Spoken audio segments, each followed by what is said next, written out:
Thank you for joining us at the WDSU-TV live stream as we will have Delaware State University Hornets versus the Norfolk State Spartans in a doubleheader event today. The last time these two teams met, DSU won both games by a score. The first game was 9-5. In the second game, they won 5-3 at Norfolk, beating Matt Outman, who was the MEAC preseason pitcher of the year and the league's top hurler in 2015. Due to the snowstorm that hit us yesterday, we have a doubleheader, of course, and also there will be a game at Sunday at 1 p.m. or Monday at 1 p.m. Excuse me. Matt Outman will be the pitcher again this game, and he's 2-1 in the MEAC. Lone loss came to the Hornets.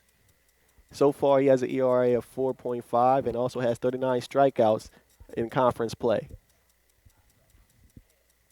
Some keys to the game for the Hornets to look for is, one, they have to limit their fielding errors. They have the second worst fielding percentage in the MEAC at 94%. A couple of errors is the reason why they lost their last game 4-2 to LaSalle. So they have to clean that up if they want to be able to pull off a victory here against the co-leaders of the North Division in the MEAC conference race. Another thing they have to worry about, they have to do a better job of just using their fundamentals and making sure they don't make too many mistakes. Another key for them is to have patience at the plate, which they have shown so far this season. They're not a team that hits with a lot of power this season, only 3 home runs in conference play, which is a big drop-off from what they had last season when they led the MEAC with 35 home runs. So they're going to have to do manufacture runs, which they have been able to do. They've been able to get a lot of stolen bases. They're hitting very well for average in the conference play at 296. So they have to continue to do that and not be too aggressive at the plate. Be patient, wait for the right pitch, and then just hit for contact, not looking to knock anything out of the field like they've been doing all season long. One player to look out for the Hornets is Todd Henry, who is batting a lot better in conference play at 400%. Was struggled early on in non-conference play, but has gotten hot recently and has really done a good job of being patient and hitting for average as well. And we'll have the game starting up right now. The Norfolk State Spartans will be up first.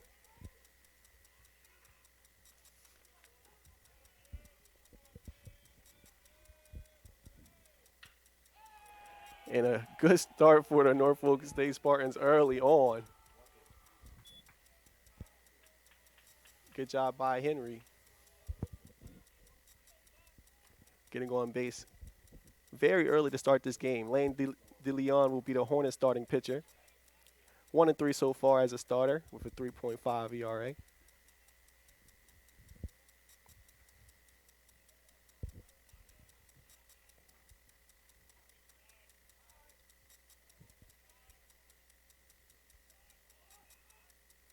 Looks like a bunt's going on here, and that's plays pretty well. So a good job of getting Henry to second base. Nice sacrifice bunt there.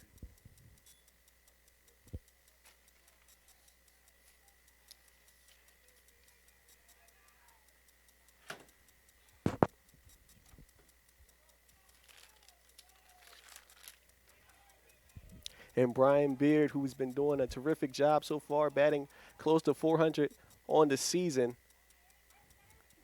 looking to take an early lead for the Spartans.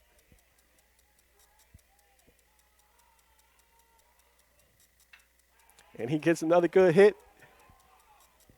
That'll bring a runner home, it looks like.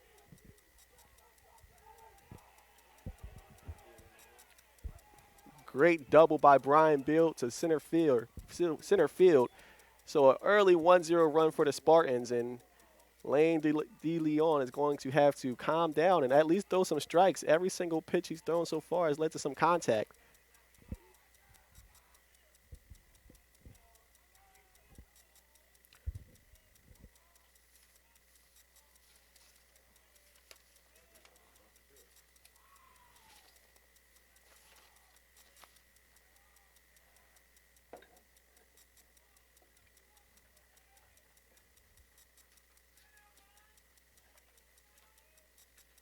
This is a Norfolk State offense that leads the MEAC in runs so far with 71 runs in conference play.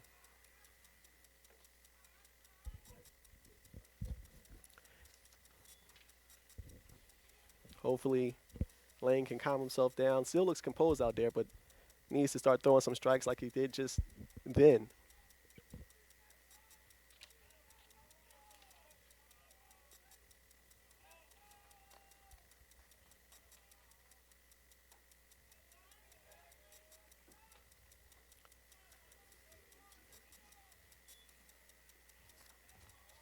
So off-speed pitch threw about 83 miles on that one. For the second strike, a little low. Good job using the strike zone.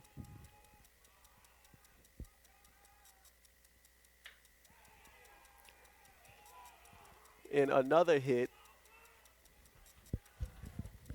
will bring Beard to third base. So now runners on the edges.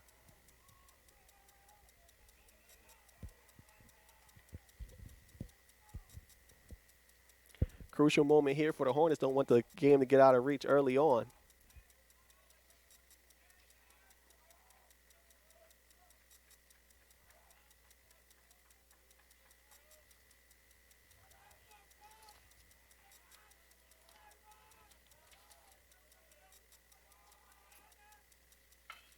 Voss with another hit.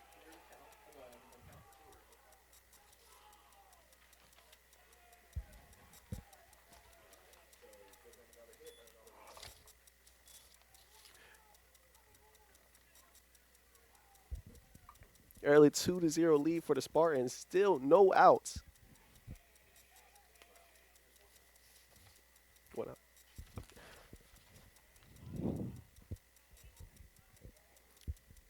I apologize. There was a 1 out where we had a sacrifice bunt early on. Rosario up to the plate.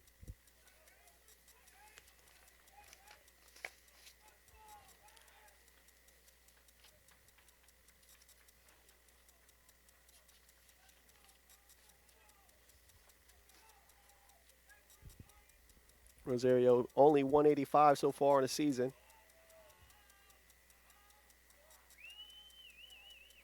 He does have 18 runs batted in. And he'll just pop that one up. So now 2 outs. Hopefully, De Leon can get the Hornets out of a troubled situation, already down 2 for runner in scoring position.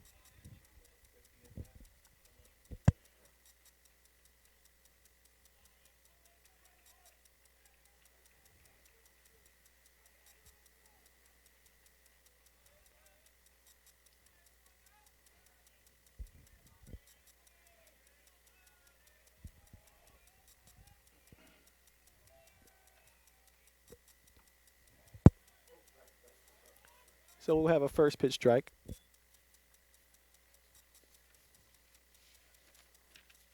Second team All MEAC, Israel Herrera is up to bat.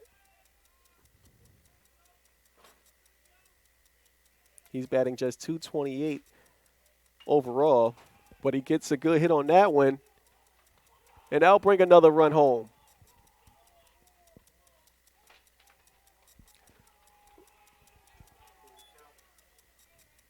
So the runners will hold at third and second. Hornets down 3-0, and it's getting out of hand quickly. The fielders aren't doing a great job either. Nobody's really helping out here. No big plays being made in the outfield. And we talked about having good fielding percentage and not having a lot of errors, but so far that has not happened for the Hornets.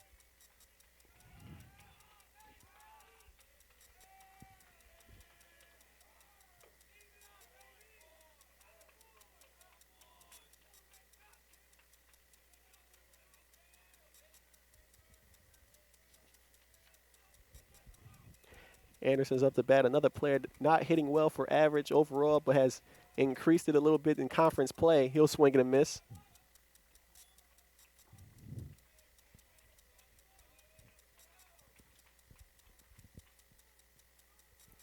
So 1 strike, 1 ball. 2 outs. Men on second and third base.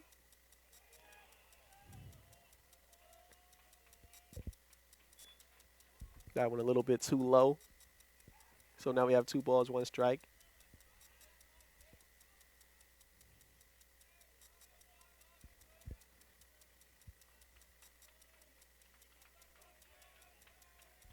Anderson with only 1 RBI so far in the season. He's hoping to make at least one more here. Another low pitch by DeLeon will make it. Actually, we're going to call that one a strike.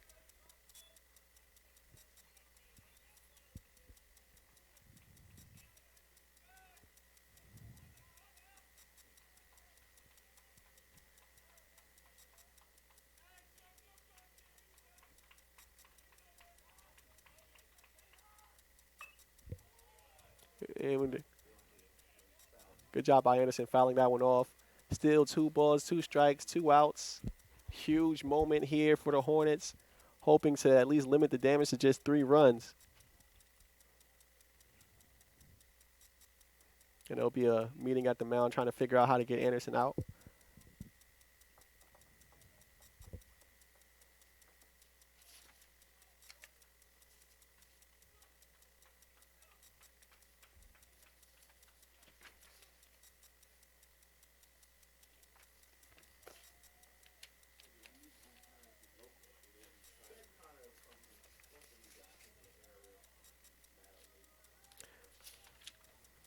So far, DeLeon has kept the pitches low, but still have just not been able to get anybody to swing and miss.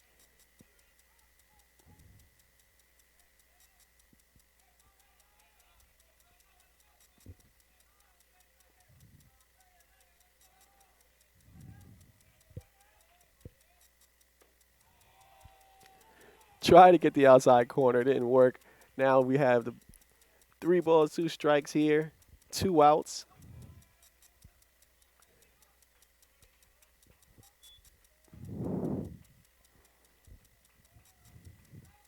The Hornets trying to set up a pitch to the outside, see if they can get him to swing and miss.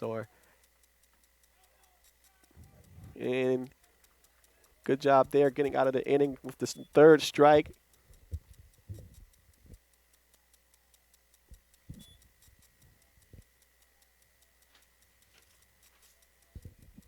So now we'll be in the bottom of the 1st. Damage was already done, though. 3 runs by Norfolk State Spartans with 5 hits, and also was able to get a run due to an error. Good thing for the Hornets, though, is that the Spartans did leave some men on base, and the damage could have been much worse. DeLeon was able to get himself composed and was able to get a crucial strikeout.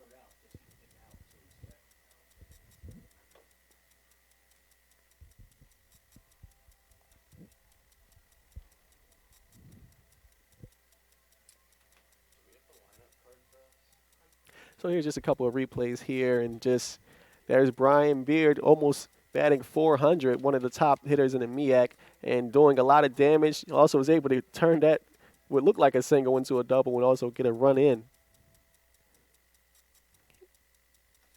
And they're just finding the gaps into this defense, just not hitting for power. They're just getting the ball into play.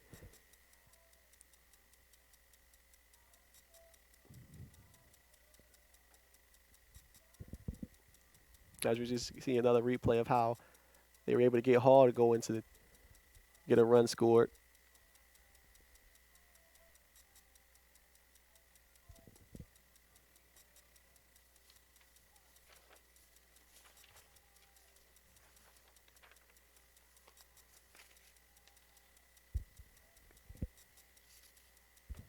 So Matt Outman, in preseason pitcher of the year, also the top pitcher last season, is on the mound.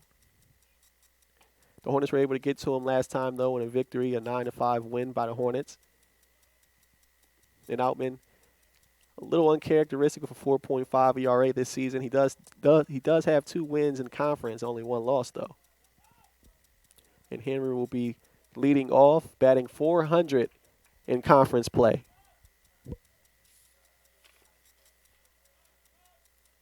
The freshman has really gotten into his own in these last few games.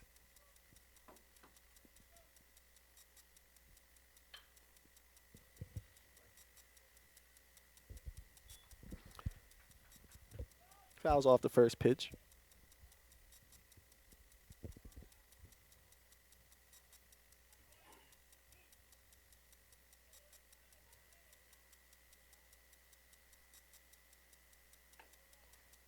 That one a little bit too far outside, seeing if he can get Henry to chase. Good job by Henry not falling for it.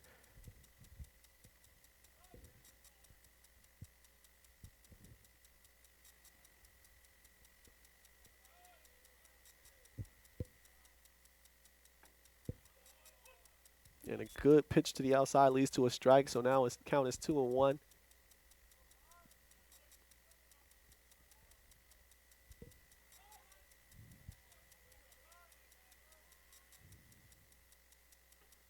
Try to go outside again.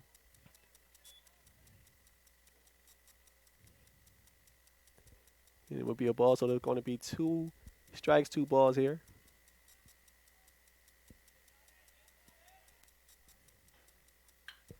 Henry gets a good hit on it,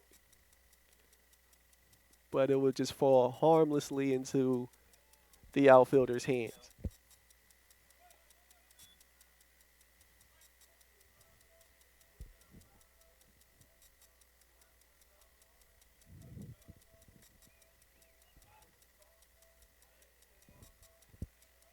Smith is next up to bat for the Hornets.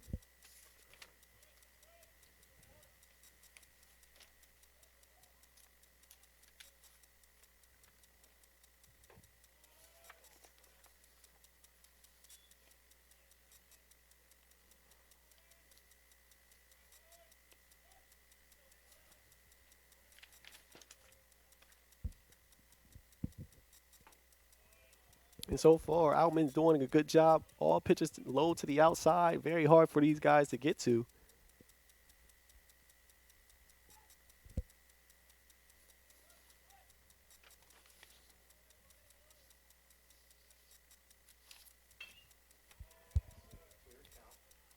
And a great play in the outfield once again.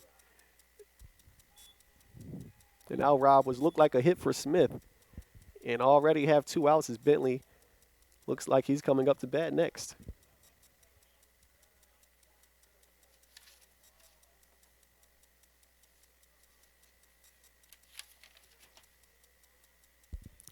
Bentley batting .267 overall. Actually, sorry, it's going to be Mason Nett up next. Swing and a miss. He's batting .198 on the season.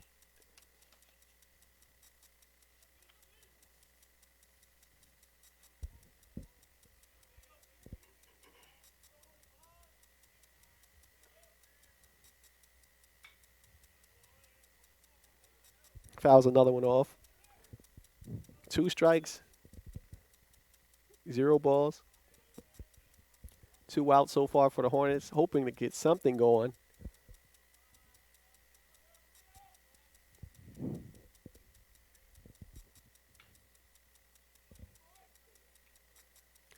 And he'll foul another one off.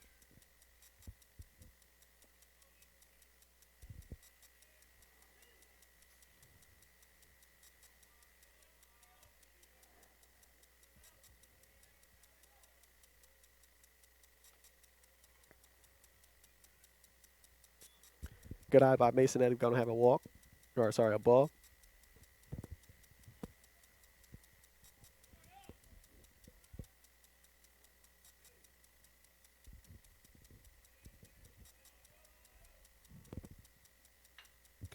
And pops this one up. And nothing going for the Hornets. We're unable to get anybody on base. Pretty much everybody popped up there. Good outfielding by Norfolk State. And now they will be batting for the top of the 2nd inning.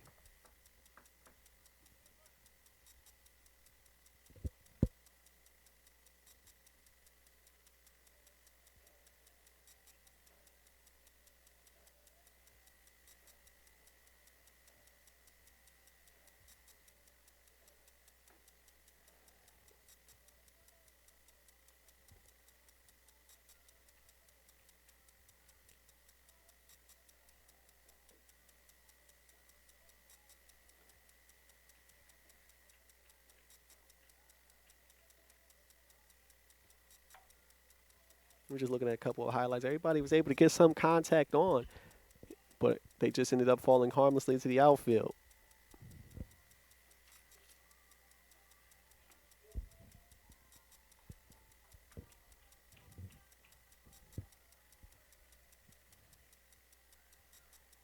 And this led to the third and final out of the inning.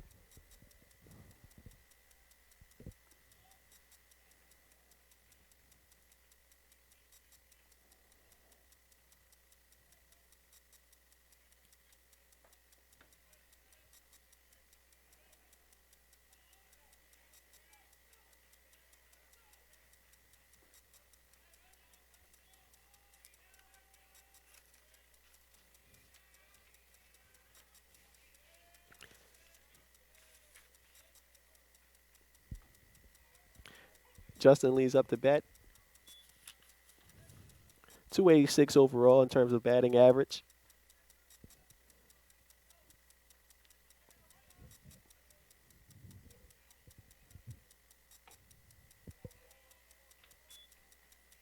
Striking a ball, and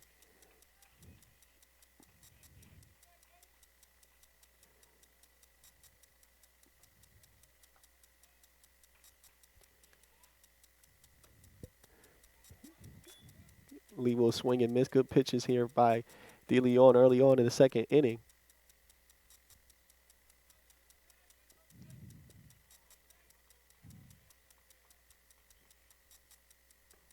Trying to get him to swing and miss to the outside. Good job by Lee not falling for it.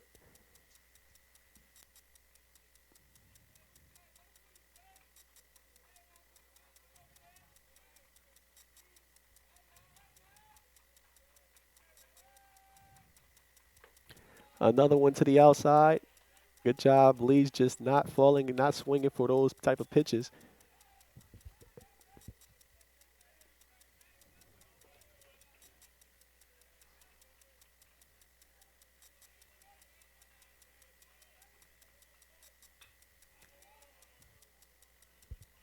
Lee fights off the third pitch. Or, I'm sorry, the third strike.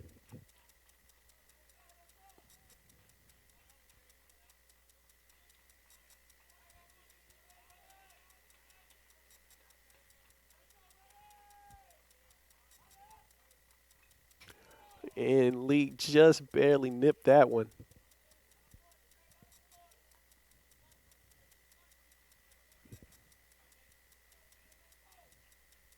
Having a good duel here between DeLeon and Lee. Lee just fouled off the last two pitches, just trying to stay alive, force DeLeon to just have to continue to throw him better pitches that he can swing at.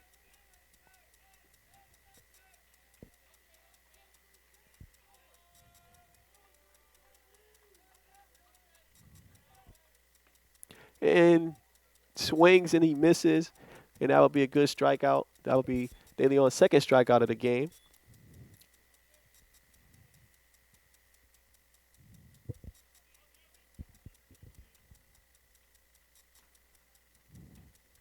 And Nathan Dukes will be back up. He's the leadoff hitter.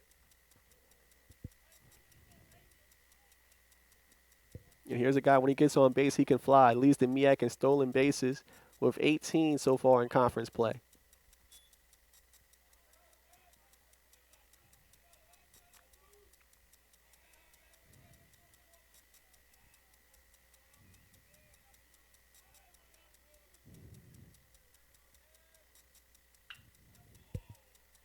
He'll ground this one out, though.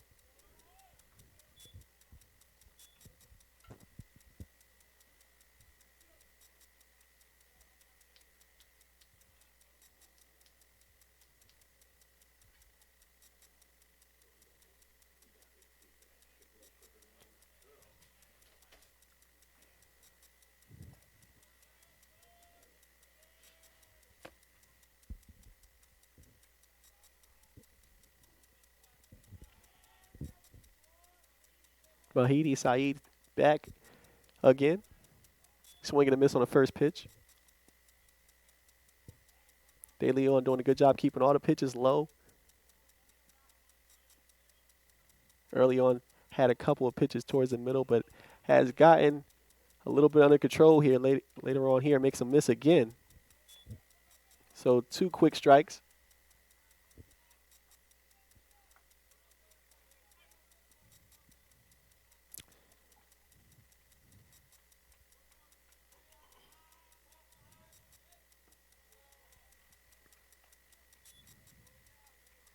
Try to throw a breaking ball to the outside. Mahidi did a good job laying off of that one.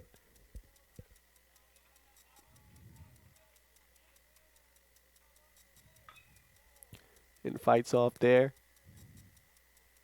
He's trying to still stay alive. Good job by the Norfolk State pitchers. Batters are doing a good job of just stretching out each at bat.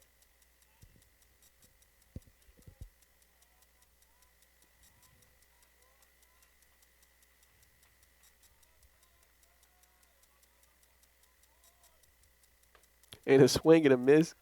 Good job. Took some heat off of that one. Threw a 73 miles per hour and led to another strikeout.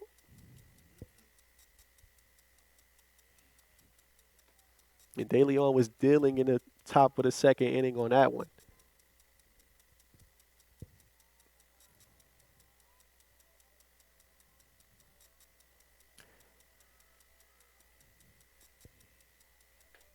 The last time the Hornets were up, just couldn't get anything going offensively. Just popped up 3 times and was quick first inning. Hopefully we can see a little bit better performance, see if they get something going and get some men on base. They're second in the MEAC in stolen bases, so all they have to do is get somebody on base, and then they'll do a good job manufacturing the runs after that. And there's a good job there, getting Dukes out with the ground ball. And then took a little bit off and had a swing and a miss for the 3rd strikeout of the game.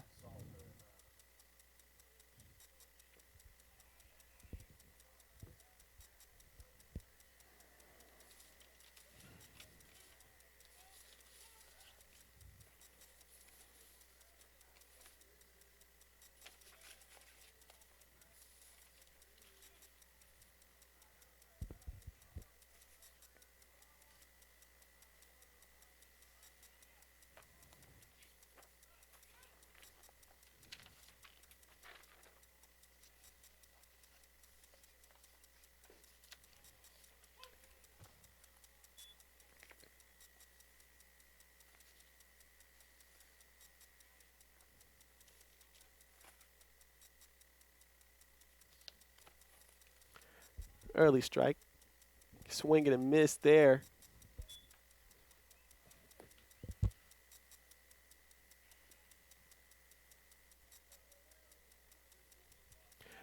Two strikes. Bentley seeing if he gets something going off as the leadoff hitter for the second inning.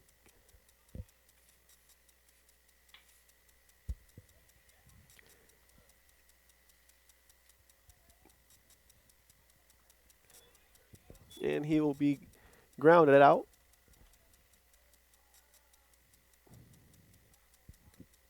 And Zalecki is up. He's on a 9-game hitting streak. Batting at .500 in MEAC play.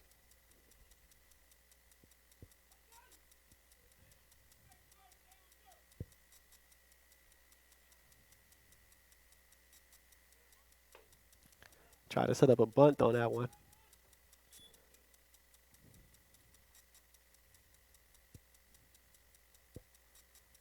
One ball, 0 strikes.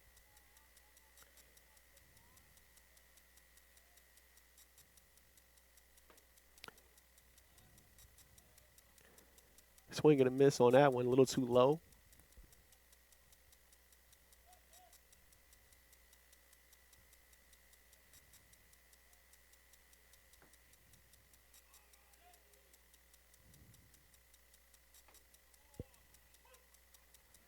And nice change up there, threw it for 70. Caught Zalecki a little off guard on that one.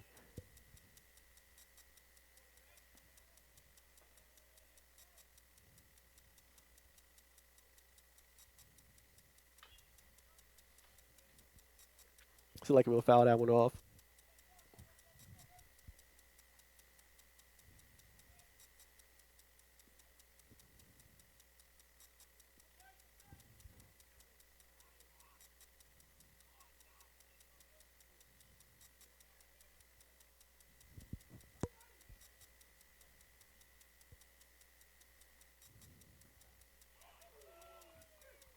And God, Zelecki caught staring on that one. A beautiful pitch by Outman.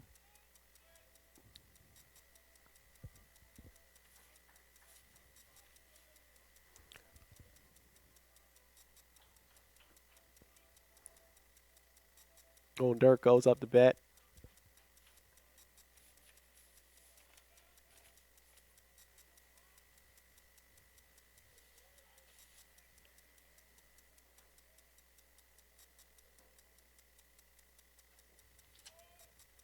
Oh, Dirk goes preseason first team All MEAC, third baseman.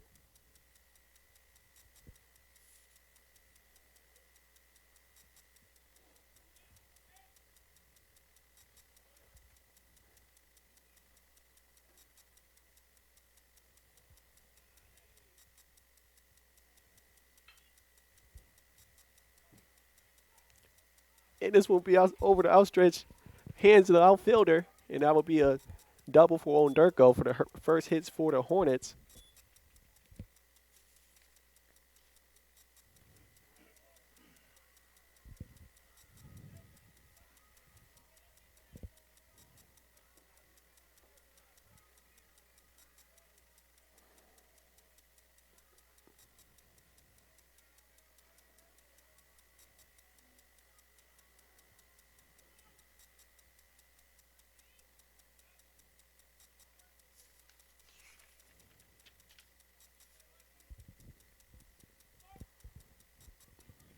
Bartley is up, hoping to get a run in here. Swing and a miss.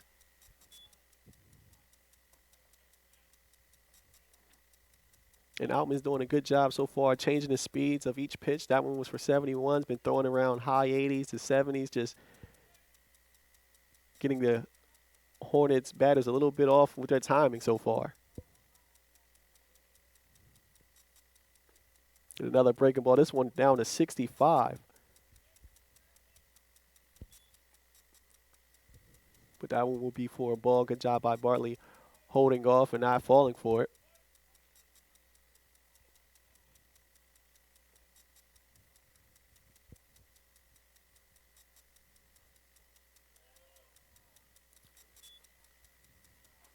And that one just too low.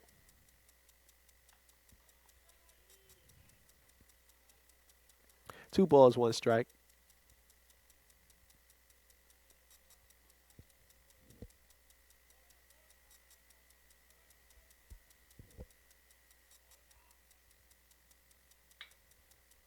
And got a bouncer. Good job fielding that one, especially with the conditions from the snow yesterday. Did a good job by Norfolk still fielding it and turning into the third out of the game.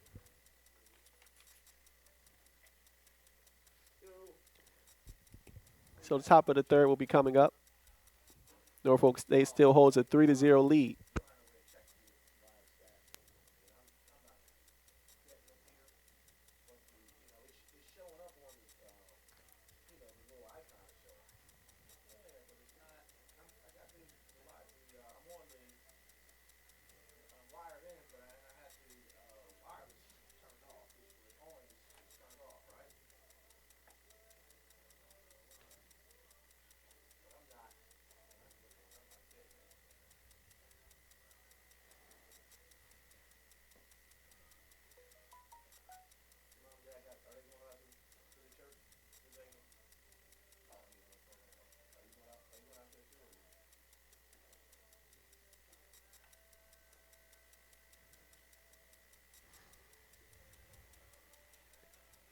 In here, high bouncer. Just couldn't beat the throw. You know, Hornets left the man stranded on second base.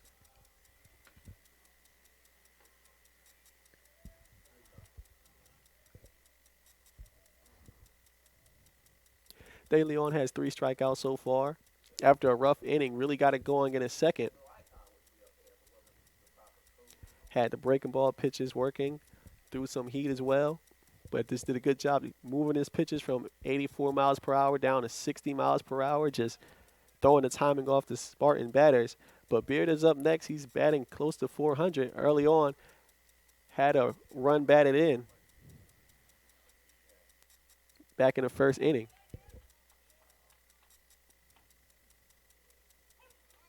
And he'll take the first pitch strike.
Leads the MEAC in stolen base attempts. So De Leon just checking on Beard, making sure he doesn't try to pull a fast when he gets to second again.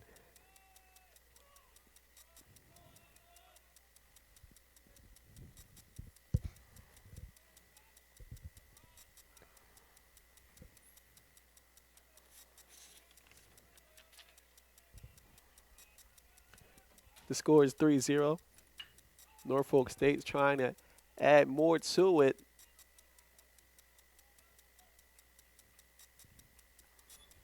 Hall got a good hit on that one, but good job in the outfield.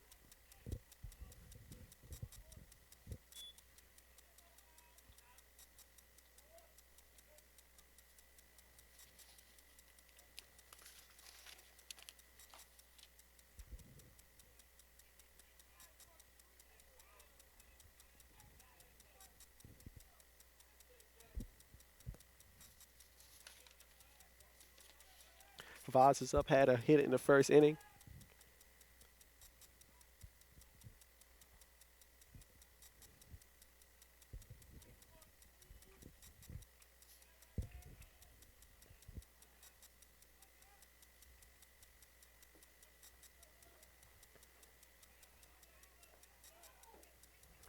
Pitch is low. Try to pick off Beard, didn't work. And he'll reach second base.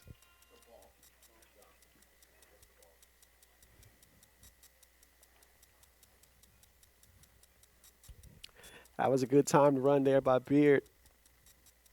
Waited for the low pitch. And bounced up on.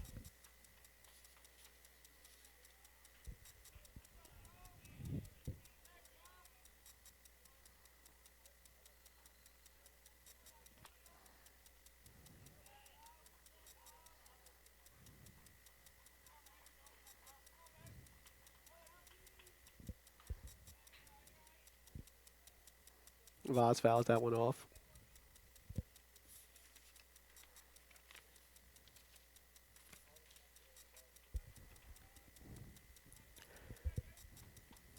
So it's 1 strike, 1 ball, 1 out.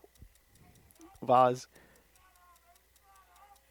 leads the Spartans in batting so far this season, just under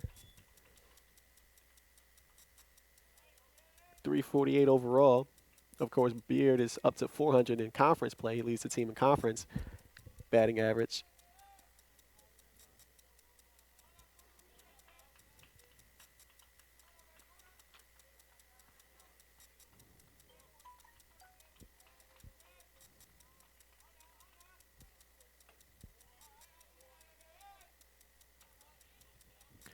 Pitch on the outside, that'll be a ball.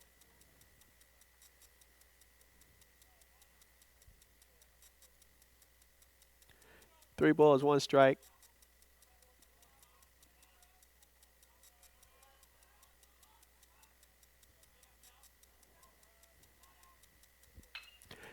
And this one is deep.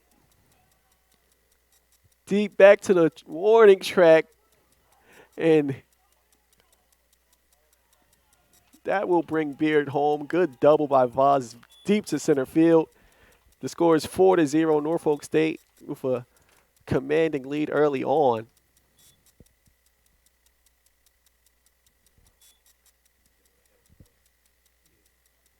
Beard and Voz have just been giving De Leon trouble so far. He just has not been able to get those two guys out, and they've done most of the damage.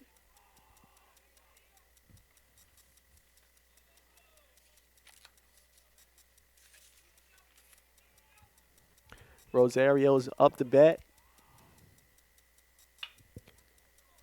And this one will be grounded out. So 2 outs, but Rosario did what he was supposed to do. Was able to move Voz to third base.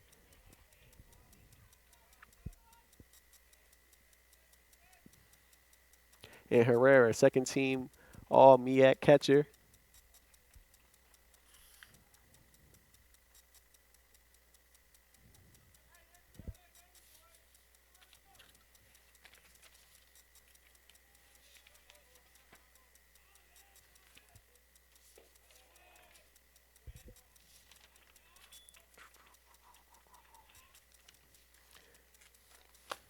So first pitch ball for Herrera. Doing a good job laying off the low pitch to the outside.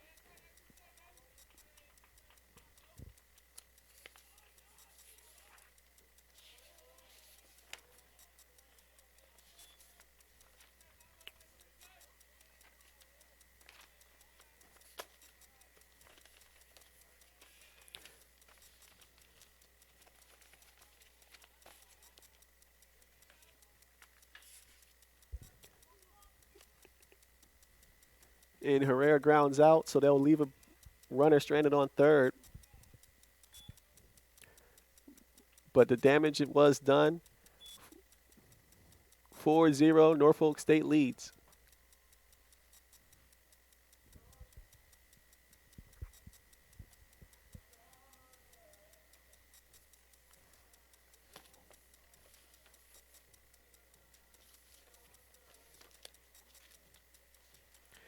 Score is 4-0, bottom of the third. The Hornets still struggling to get something going offensively. They're going to have to find a way to get some hits off of Outman and give De Leon some run support because he's down 4-0 so far.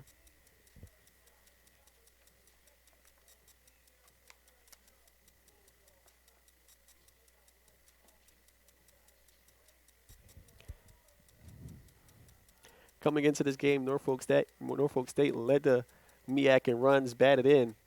And you can just see why. They just do a good job. They don't hit for a lot of power, but they're doing a good job of getting contact towards center field.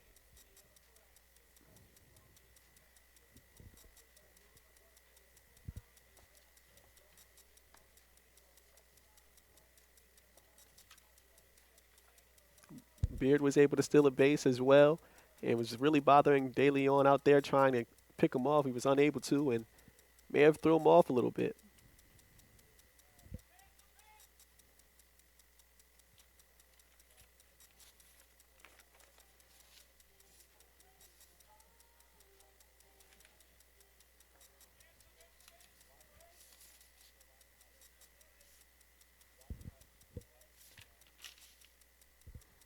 Chris Panzarella.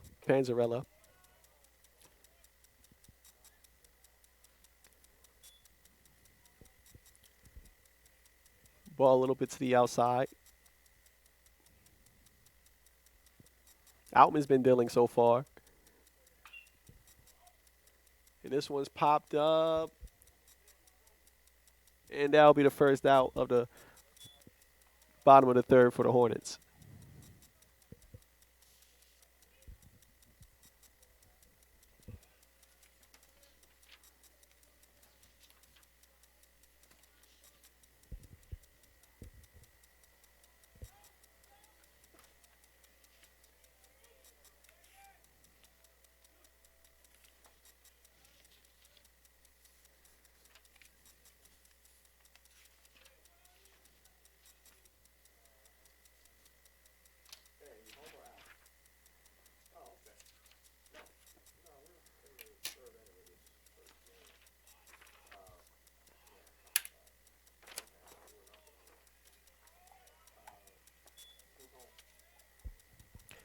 Evan Regas with the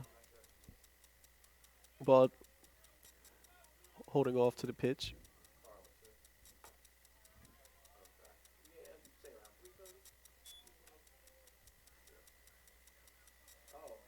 And that will be the second ball. Good patience by Regas here. Not swinging for anything high. Foul this one off.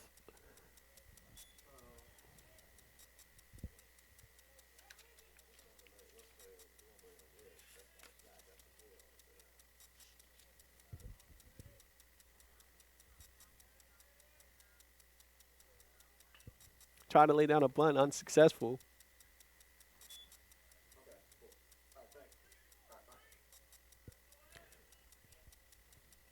So 2 balls, 2 strikes. Regas, this is only the second time he's faced a left-handed pitcher this season. Was 0 for 1 in his first attempt. And strike on the outside.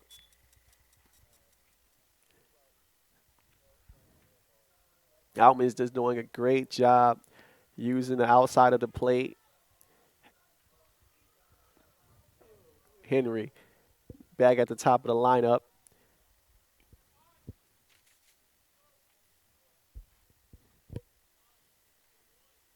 Henry batting about 3,300 against left-handed pitchers.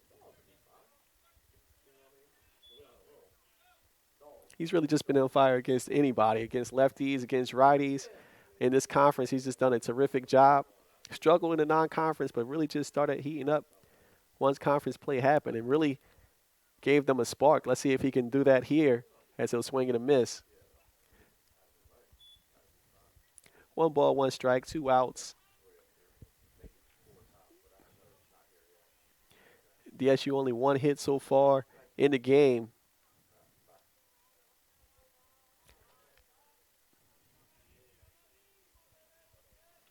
Outman's just had complete control of the outside of the plate. Looks to the edge again. This one will be a ball. Counts 2-1. 2 balls, 1 strike.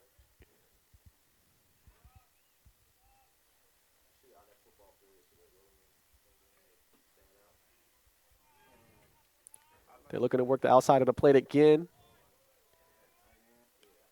And that will be, looks like a 3rd ball was caught. So let's see if Henry can get a pitch that he can swing at. A lot of them been to the outside, but maybe Outman has to work a little bit closer towards the plate now. Goes low and inside, but that'll lead to a 4th ball. That'll be the first walk of the game. Good job by Henry just showing patience. Everybody can see now Outman is really working the outside of the plate, so they're just going to lay off on that.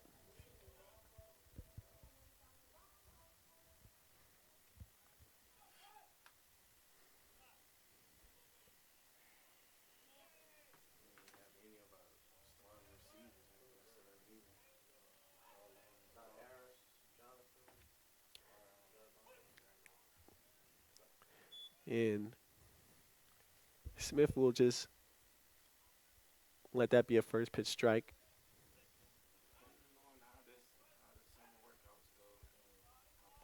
And for Hornets, the name of the game still just has to be patience. It's a doubleheader. You want Outman to have to use a lot of pitches, maybe go into the bullpen, get them a little fatigued for the next game as well. But this game, of course, not even close to being over. Just the bottom of the third. And there's a good hit by Smith. It'll be popped up, though. And that will be out number 3.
Outside the first inning, De Leon's been pretty good.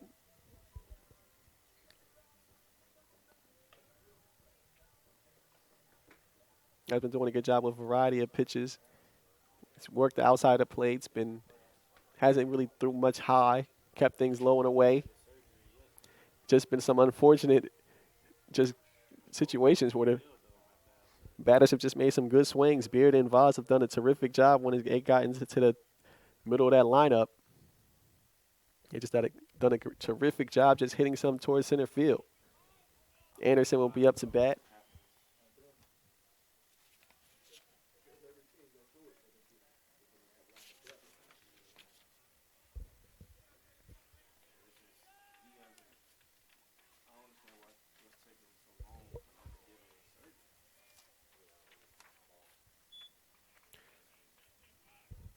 First pitch ball. 1 ball, 0 strikes.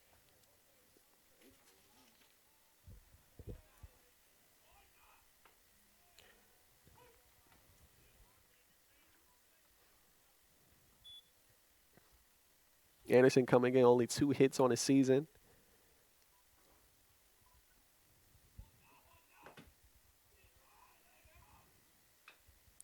Fouls that one off.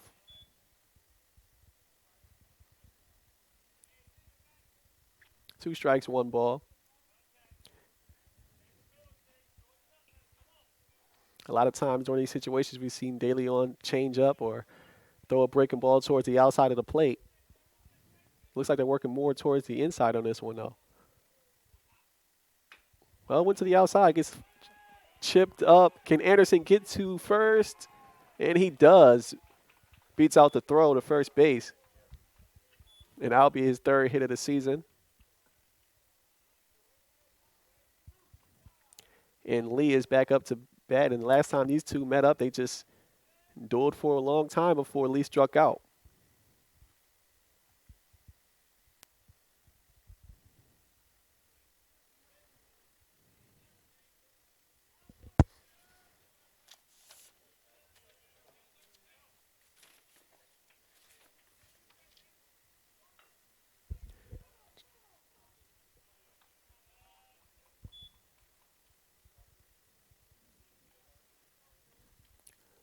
Score is still 4-0. Lee tried to lay a bunt down, trying to get Anderson to second. It was a foul on that one.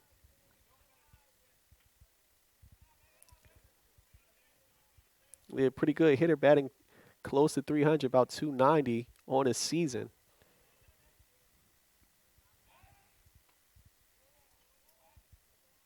And De Leon knows that this team, Norfolk, they love to steal bases. They're first in stolen base attempts in the MEAC so far this season.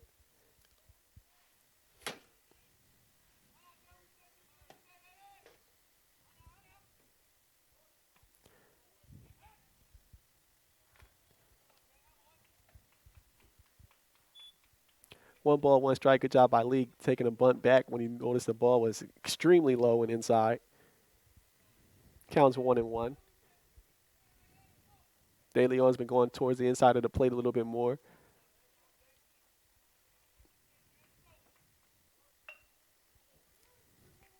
And good job turning that one to second.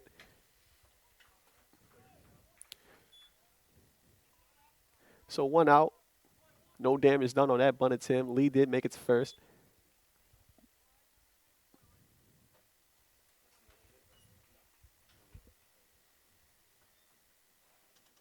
And Dukes, one of the speed demons for Norfolk State, leads the MEAC in stolen base attempts. When he gets on, he can just wreak havoc. You want to get this guy out.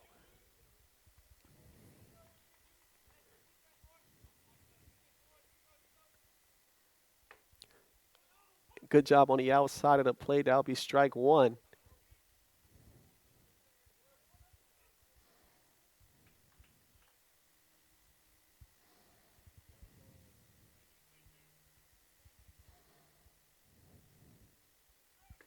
That one a little low, trying to get Lee out. And they will. Good job there by the Hornets. Caught Lee in no man's land. And that'll be the second out at the top of the fourth. The count's still 1 ball, 1 strike.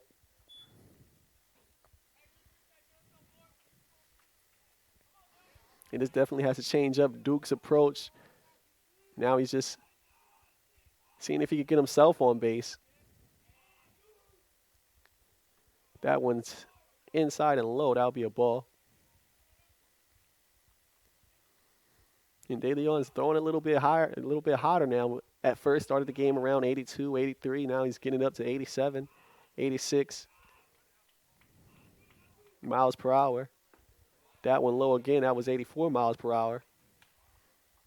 He had some success going to the outside of the plate, but has switched it up in the fourth inning. He's caught Norfolk State a little off guard, but good job by Dukes, not swinging at anything low.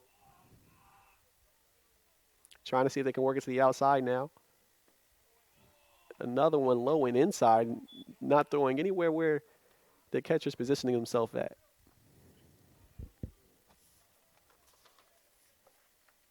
So we have a meeting at the plate.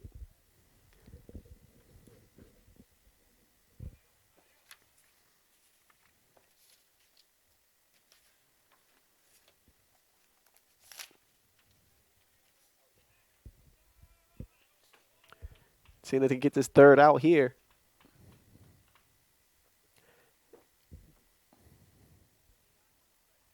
And Saeed Mandy, one of the heavy hitters for Norfolk State.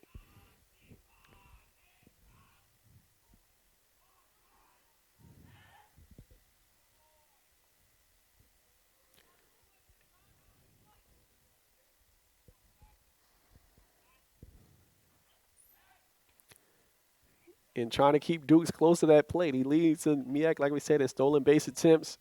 Very, very fast, can wreak havoc on a pitcher.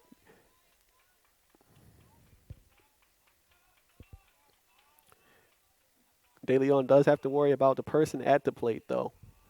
With 2 outs, just don't do anything bad there. Dukes will steal the base uncontested anyway.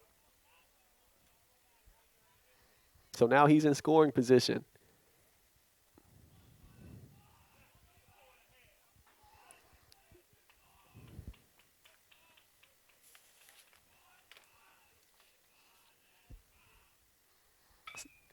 Saeed has 25 runs batted in this season, but this one looks like it will be popped, but it's going to be fouled. It couldn't look like Bartlett couldn't get to it in time. It's close to the fence.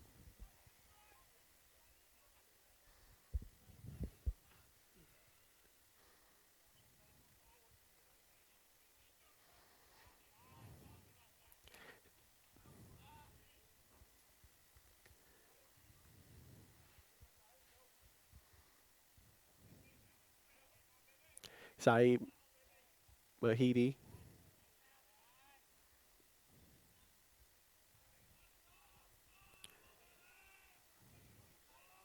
Batting close to 300 overall this season. That one outside. Mahidi thought about it, held off.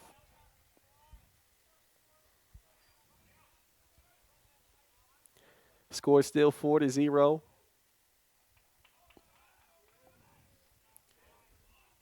And the Hornets, hopefully they can keep it that way. That one close to being a strike, but a little too low. 3 balls, 1 strike for Mahidi.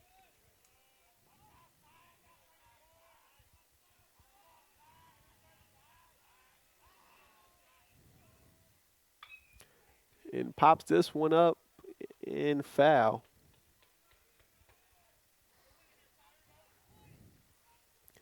3 balls, 2 strikes. 2 outs, man on second. And Dukes is a person, if he can just get the ball in play, he'll try to get home regardless. He has terrific speed on second base.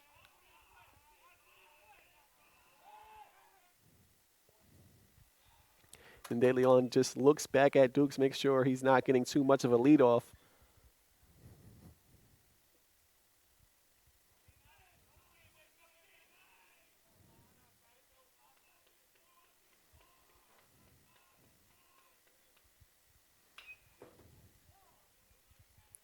And another foul. Mahidi just fighting off a couple pitches.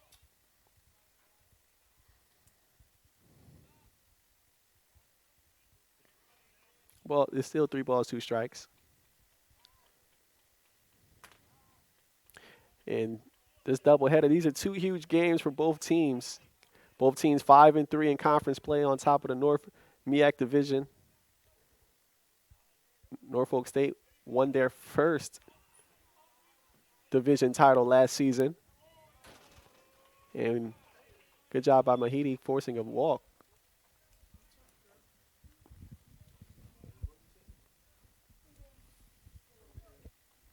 And Beard is back up again. He's been wreaking havoc.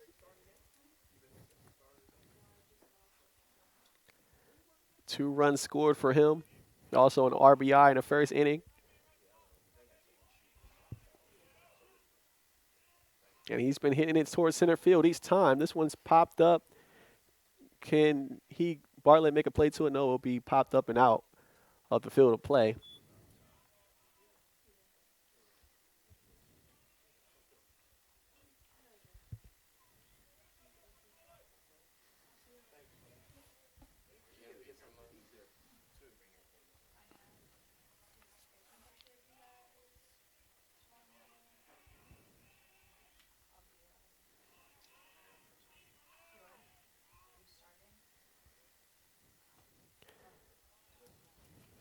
Low and outside. Beard holds off, doesn't swing on it.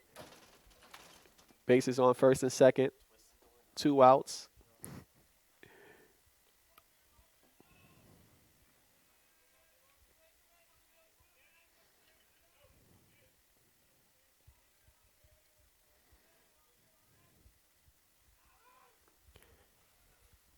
And we got some confusion here.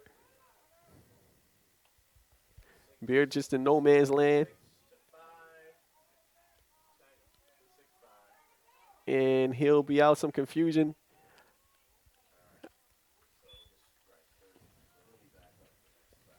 And out leads to the 3rd out. That's just not a good job by Norfolk State. Miscommunication by the runners leads to an easy out for the Hornets.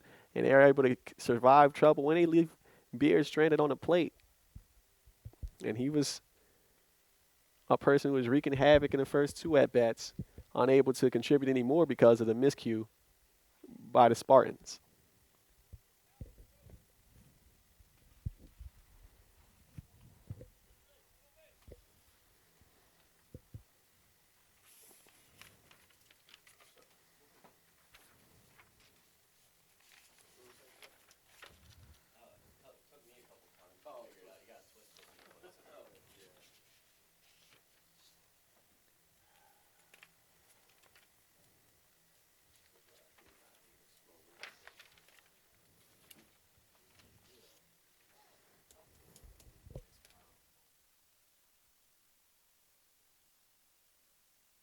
So far, Matt Outman is as advertised.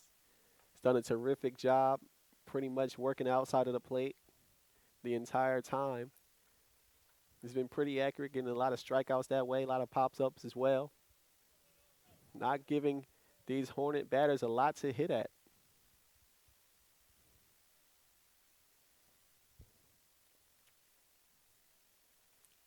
Here's some replays as Anderson beats out a ground ball. It looked like at first that he was going to be able to make something happen after he beats out this ground ball, but then Lee tries it. Doesn't work, and then Mahidi, he'll fly out.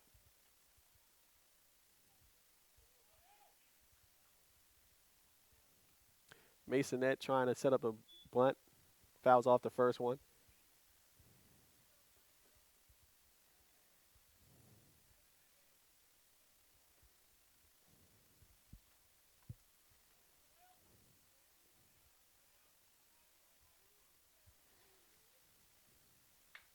Masonette got good contact on it, but just fielded cleanly, and that'll be the first out. Good job by Roger Hall on that one, the second baseman.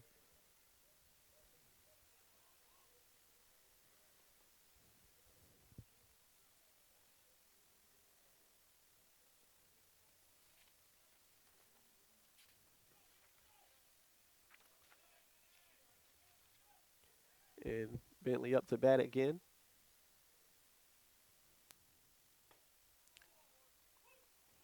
So that'll be a first pitch strike.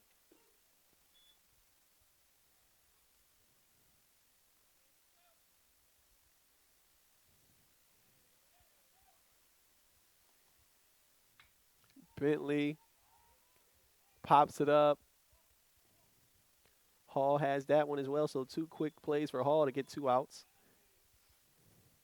Is Alecki on deck. Once again on a 9-game hitting streak. Batting exactly at 500 on conference play.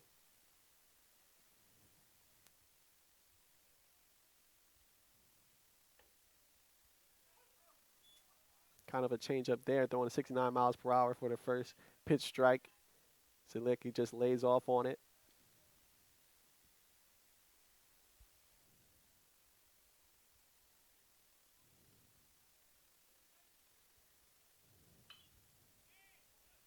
And he pops this one up. Can there be a play made? It'll actually end up being foul.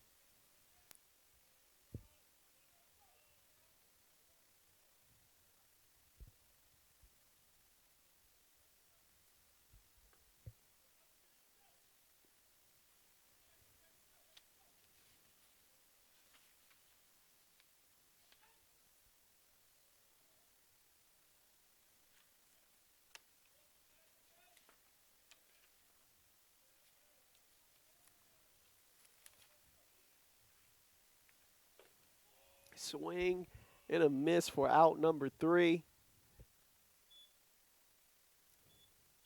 And that was one that he could have, if he got a contact on, could have done some damage high, but a little bit too outside for Zelecki. So we'll be heading to the top of the 5th. Score is still 4-0. De Leon's been dealing as well. Just had one inning where in the first inning where he just couldn't get anything going early on, but has done a good job since.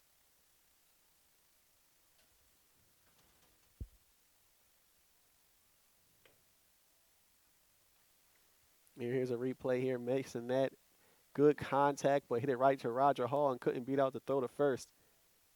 And Bentley, same thing. This time just pops it up to Hall.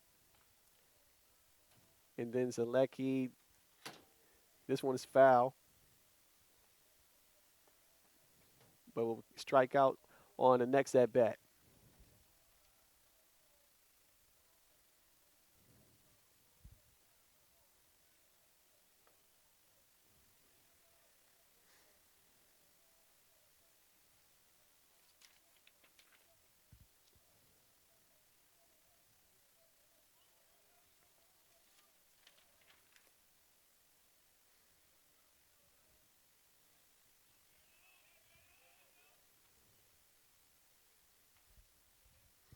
And Beard's up the bat.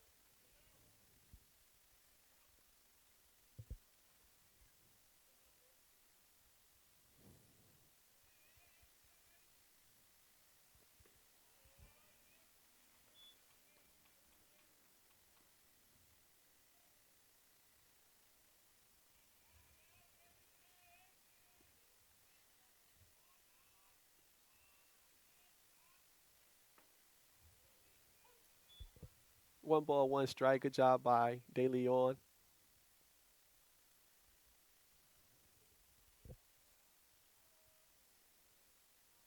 Back-to-back breaking ball pitches. Trying to throw Beard off a little bit. This one inside for ball two. It counts 2-1, 2 balls, one strike.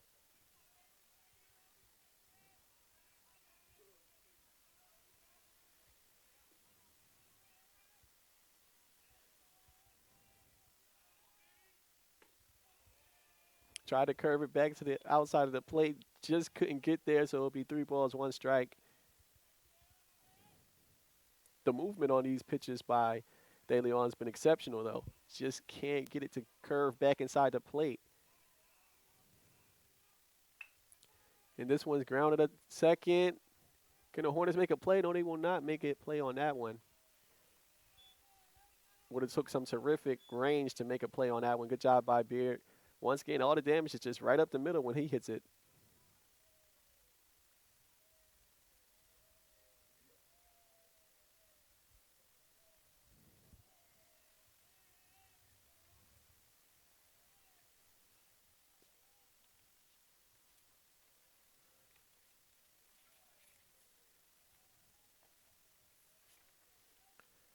Roger Hall is back up in the middle of the lineup.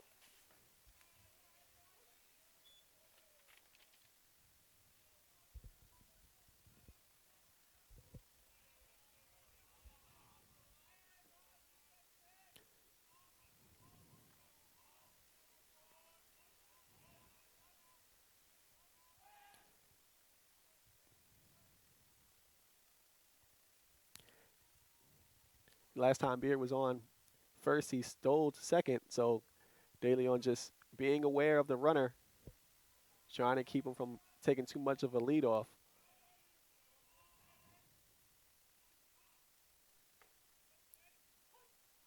And that would be a strike. Good job by De Leon getting that breaking ball to reach the outside of the plate. 2 strikes, no balls, 0 outs. Man on first. Roger Hall in a 4th slot in the batting order. One of the more dangerous hitters for Norfolk.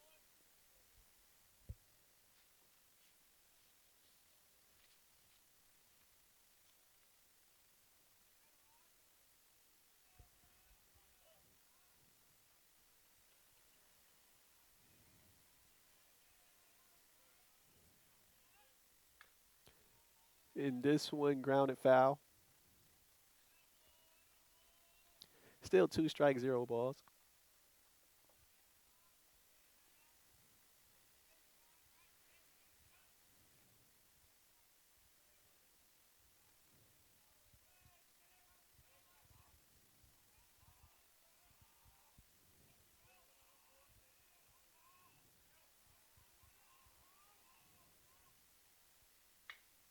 Right back at De Leon, trying to use his foot to make a play, and he actually will get him out, but that just looked painful for him. And they'll take a look at him a little bit, see if he's okay. Still toughed it out and is able to throw Hall out, but that one right at his foot. He's walking with a little bit of a limp here.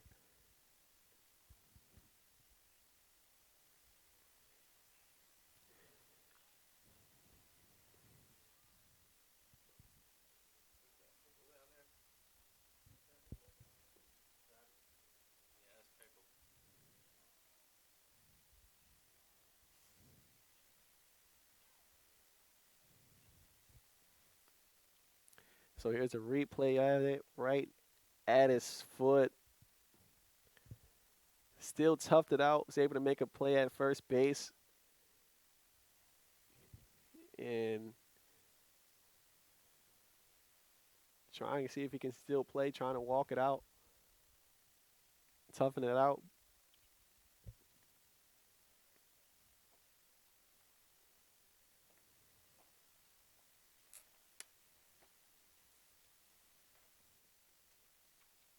Looks like he wants to keep going. He's headed back to the mound.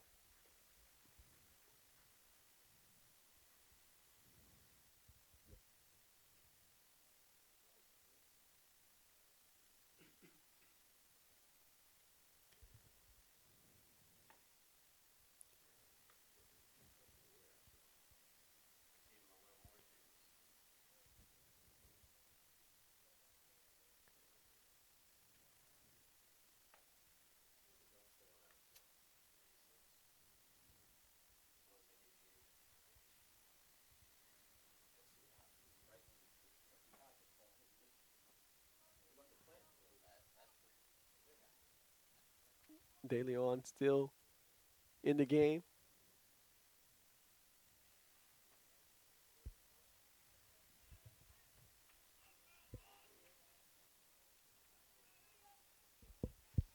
And once again, this is the first game of a doubleheader. The last time these two teams met was a doubleheader in Norfolk, and DSU swept that season series, or that doubleheader as well. That doubleheader series, excuse me.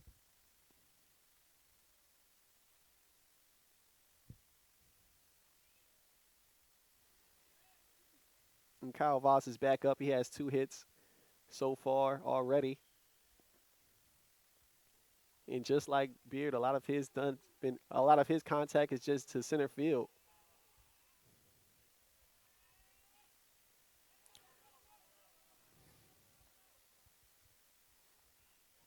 De Leon's pitch a little low, well, really low for the first ball.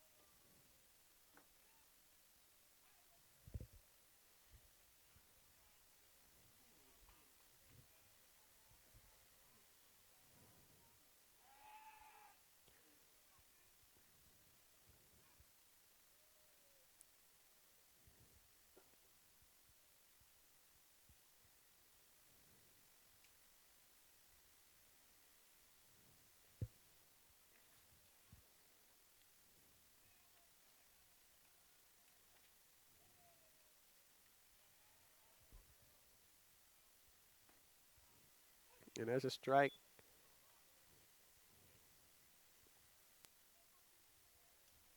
De Leon still throwing hard in the 5th inning. Has consistently been around that 84, 85 mile per hour.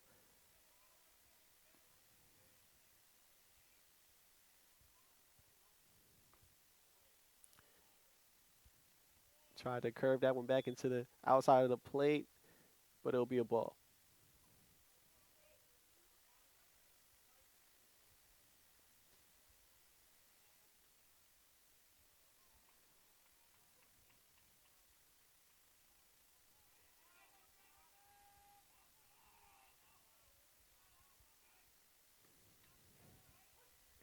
And another strike by De Leon.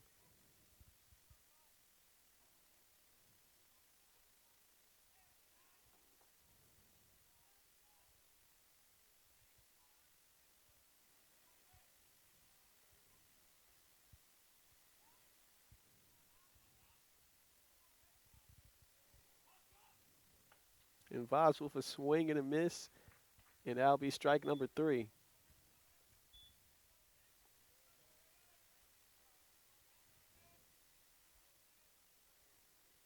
So 2 outs, man on second. Rosario's back up to bat.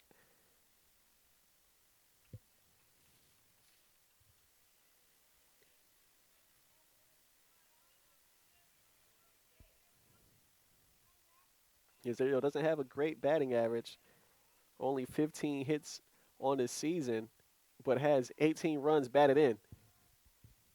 And this one will be popped up to left field, and that'll be the 3rd out.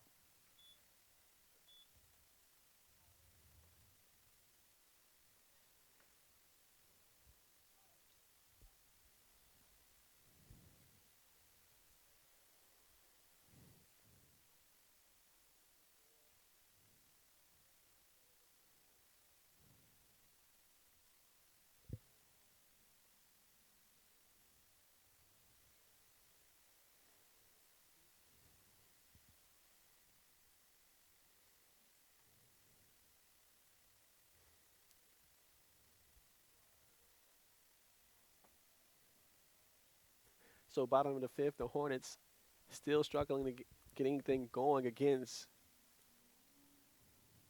Norfolk State. And there we see Beard beating the ground out. And then Rosario pops up to end the inning.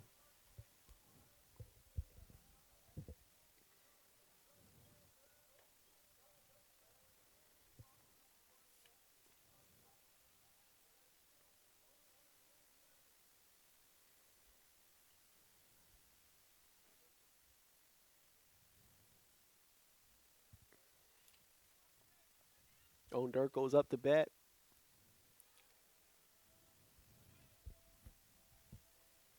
First team All MEAC performer.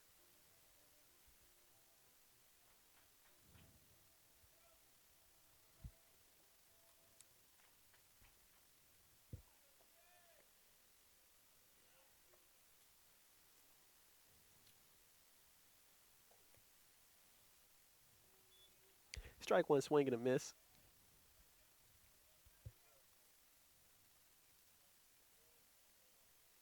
Matt Outman continues to just do a terrific job working the outside of the plate. Strike two. Actually, I'm sorry, that would be ball one, one strike.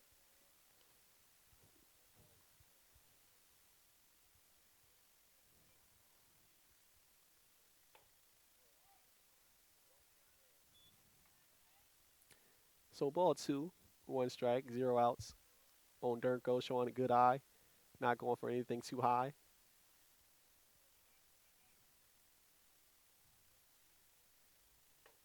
Swing and a miss. Ball two, 2 strikes.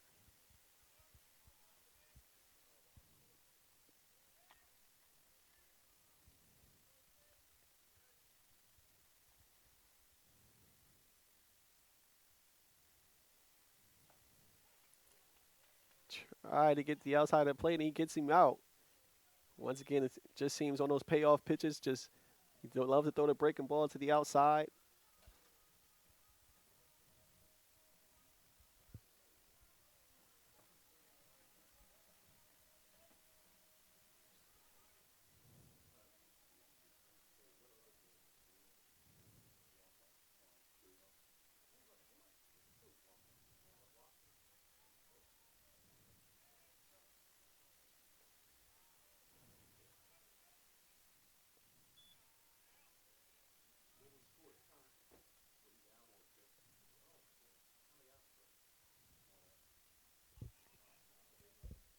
Jacob Barlett lays off the outside pitch.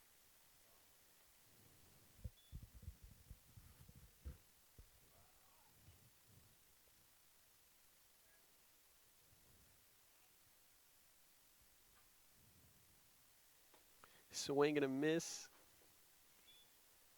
And Outman not overpowering them with much speed or anything. A lot of his pitches are in the 70s.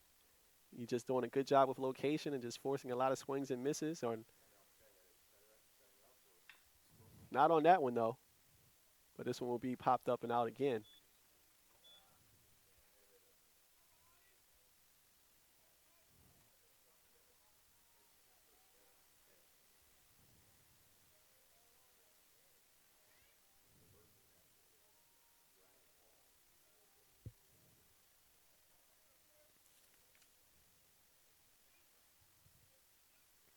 Delaware State into this contest batting 296 in the MEAC, but nothing so far really.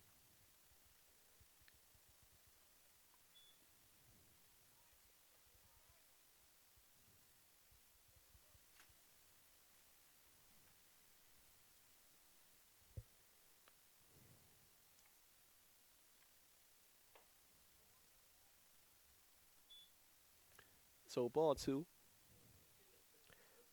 Chris Panzarella doing a good job just being patient.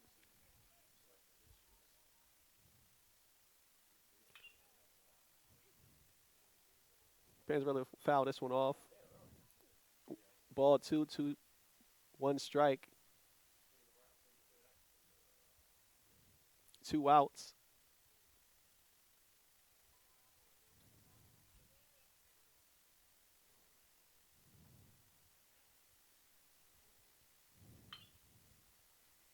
And this one will be grounded out. No damage done again. The Hornets just not able to get anything going offensively.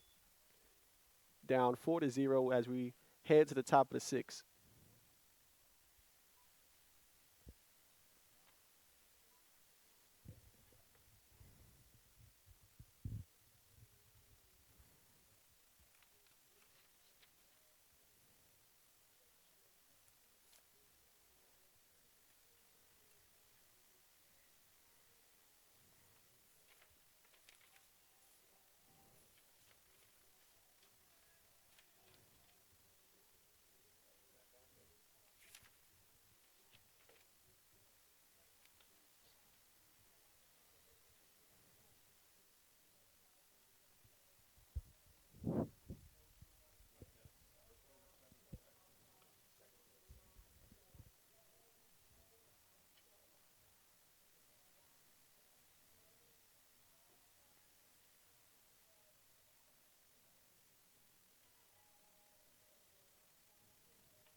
Outman on the last inning got hit in the foot by a line drive up the middle.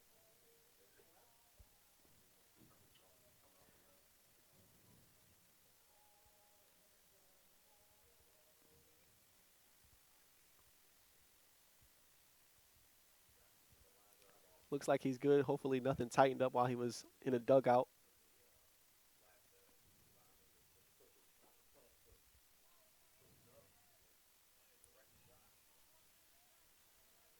As Ismael Herrera is up to bat.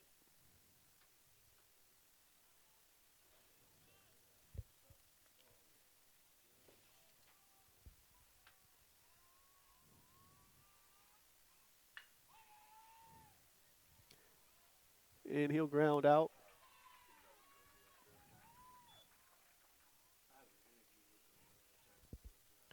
Quick 1 out.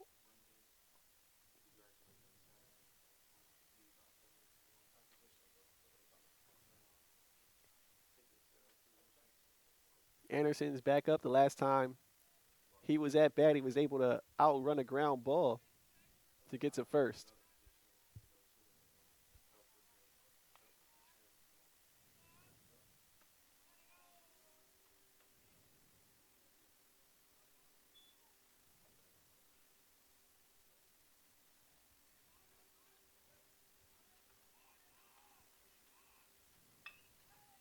And will Anderson beat out this ground ball? No, he will not. Good throw. Good catch as well. Good job by the Hornets fielding on that one.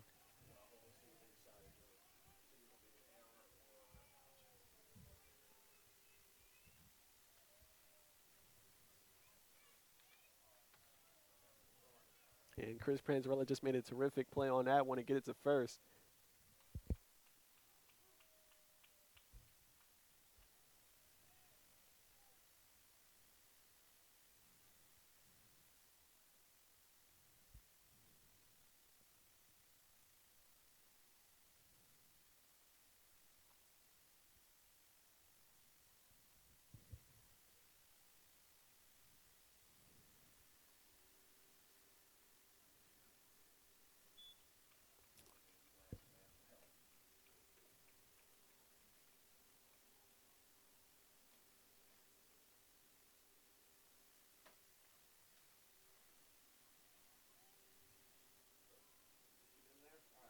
So it looks like they're going to say Anderson beat out the throw to first.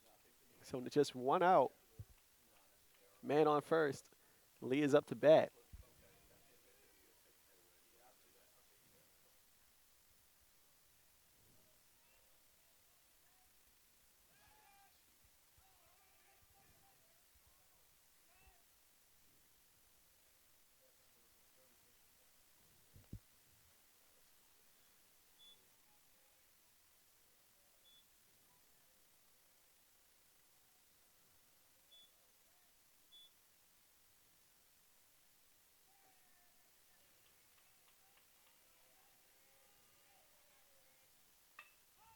Lee, see if they can turn this to a double play.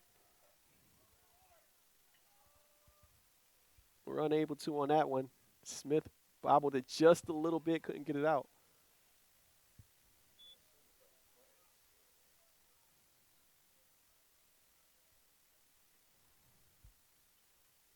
And Bartlett looks a little hurt at first.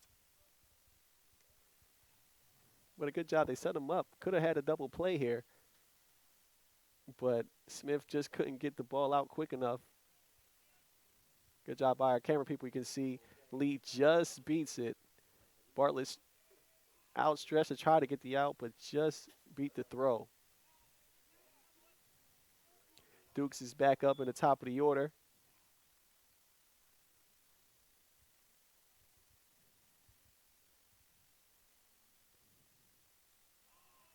He's batting .281 coming into today's game in conference play.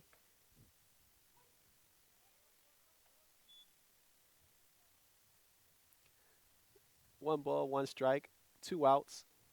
Top of the 6th. Norfolk did most of their damage in the first inning. That's where they got 3 of their 4 runs.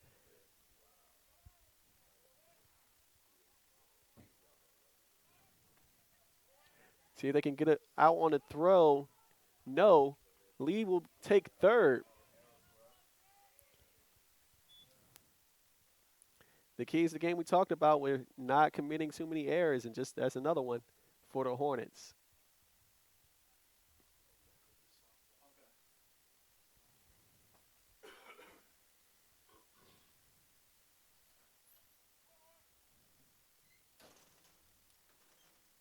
So Coach Blandon's getting the team together, getting the infielders together. Oh, that's cool.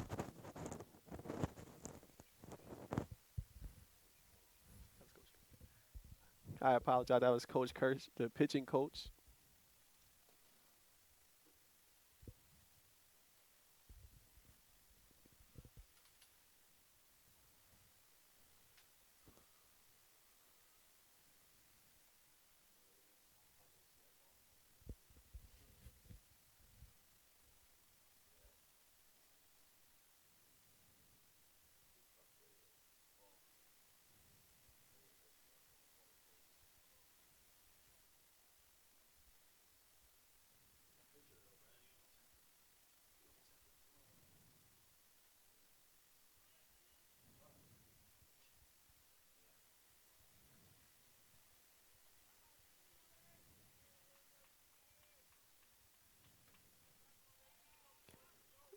One strike, one ball here for Dukes. 2 outs.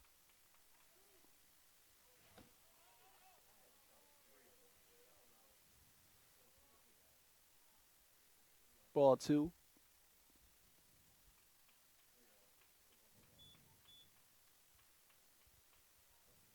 I apologize. That's ball 3.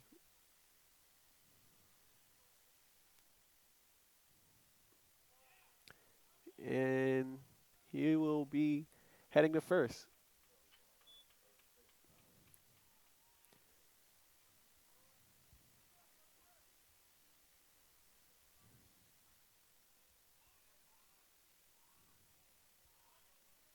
Here comes Mahidi up to bat again.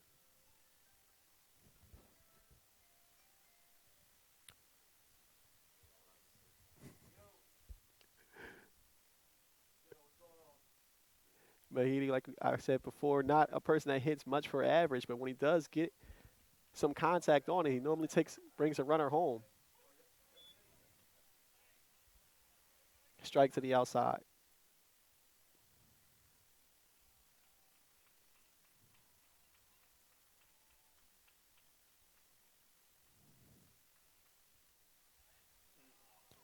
And Dukes just fooled him on that one.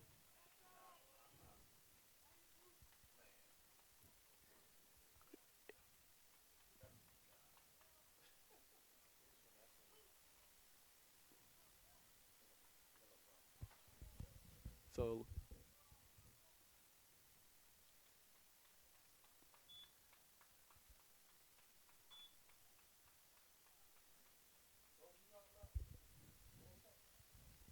Looks like they called a balk there. So the score is 5-0 now as Lee was able to advance to home.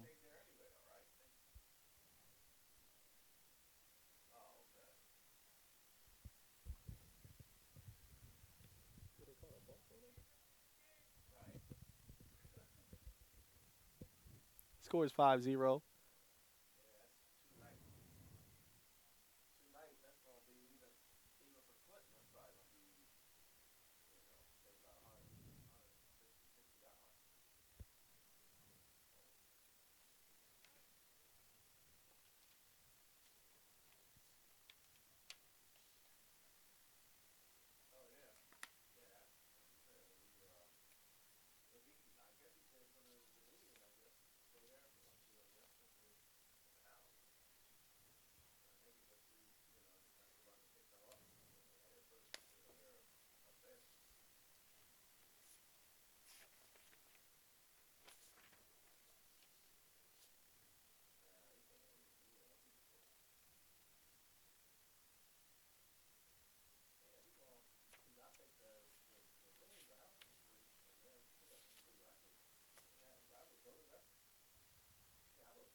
So now the Empires are going to go talk to, looks like they're talking to Coach Clark.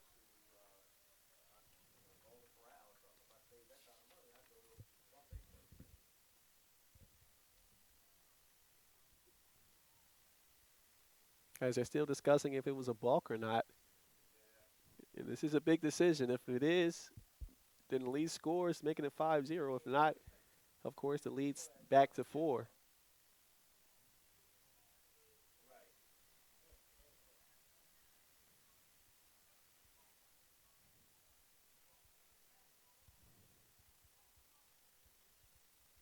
And Mahidi still up the bat.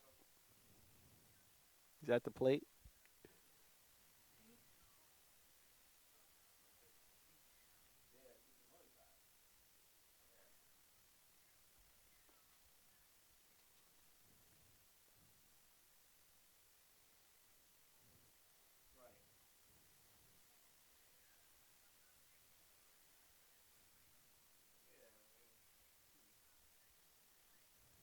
If you see some of the Hornets fans in the audience.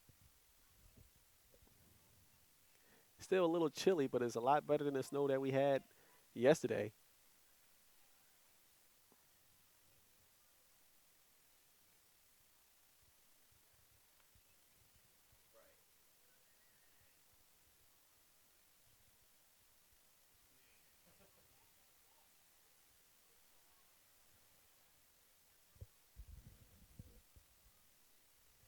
Once again, this is double header action. We'll have game 2 covered as well on WDSU-TV's live stream.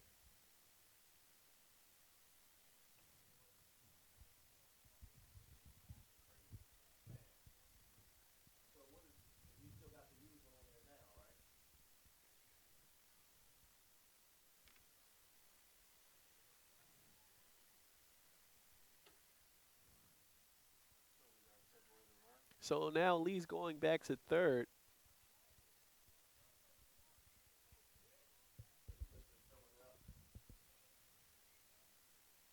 So the score now will just be 4-0. 2 outs, 1 strike.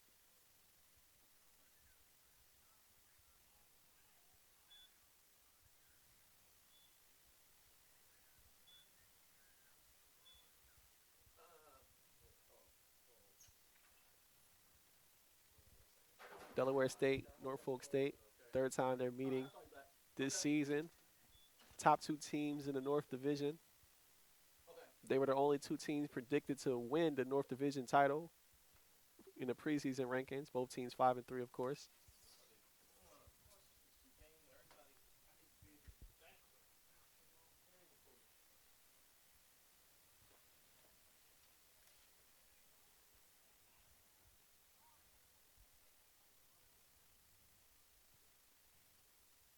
So some more discussion is going on.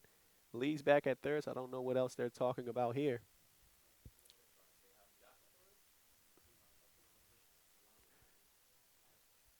I guess the discussion was if Dukes was still going to be on second, but he will be on second base after stealing.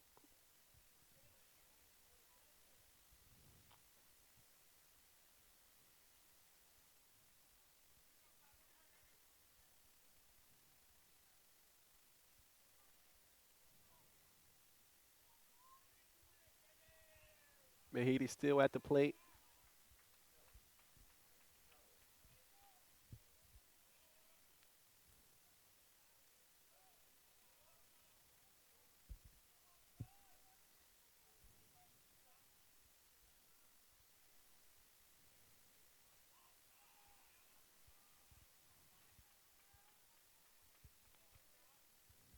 Swing and a miss.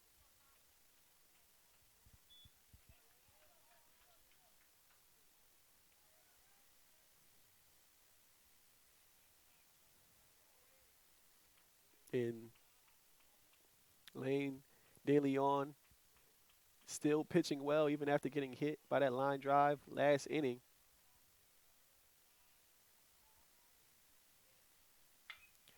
And just as I say that, we got to single up the middle.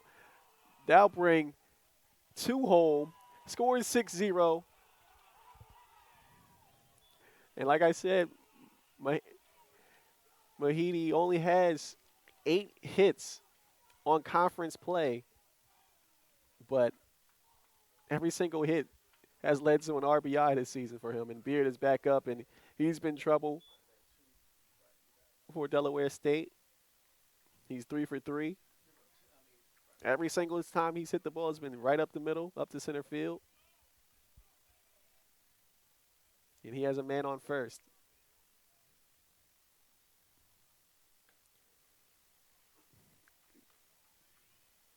De Leon with the first pitch strike. 2 outs, 1 strike.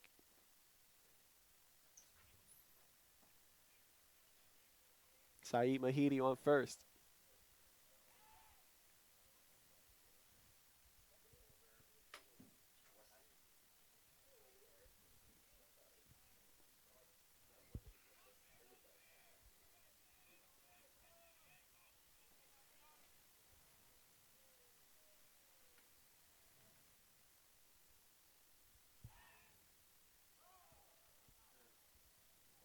And this will be another error trying to pick off Saeed. And now he's in scoring position.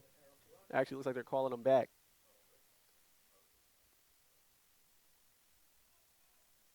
Oh, no, just his helmet fell off, so he'll still remain at second.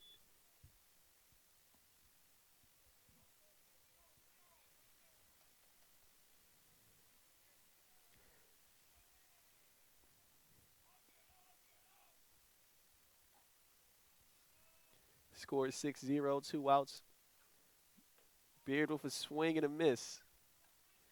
Good job by De Leon changing the speed of that one. He's been showing 85, 86, but moved that one down to 72 and messed up Beard's timing.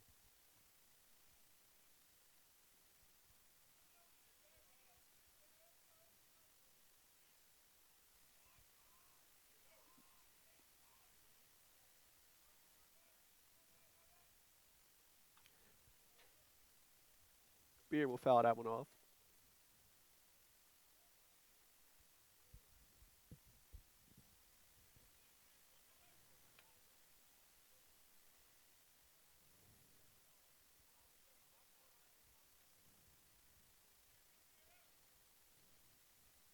Two strikes, 2 outs.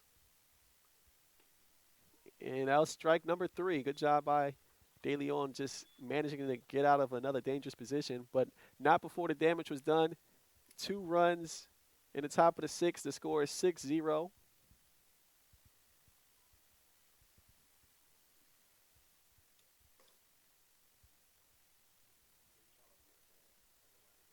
And Matt Outman still out there. He's dominated the outside of the plate.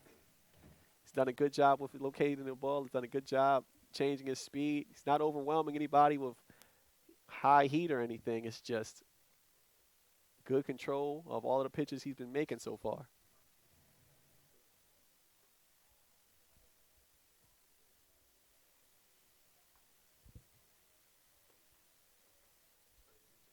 It doesn't hurt for him to have a all MEAC catcher to throw to either.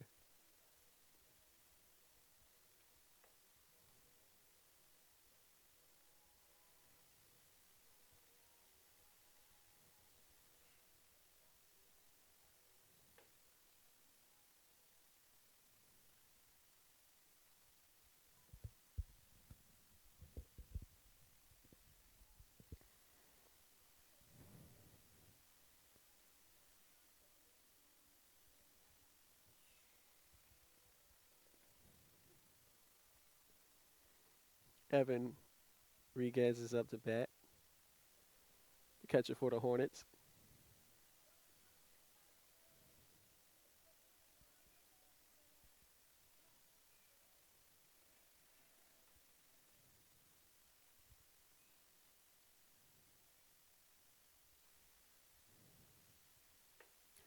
And high and inside on that one. Ball one.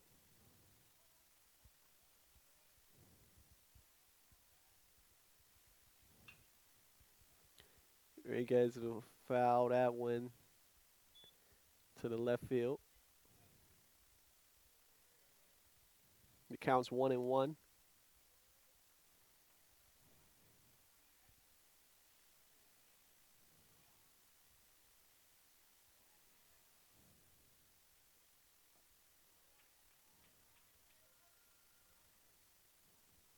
That'll be another ball. So we got ball two, one strike.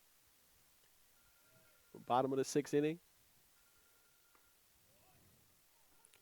And that'll be to the outside again for strike two.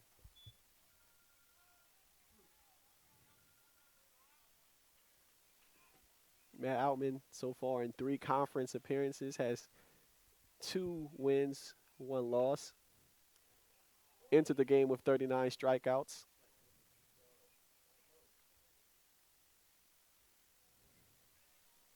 And Riguez got some good contact on it, just a little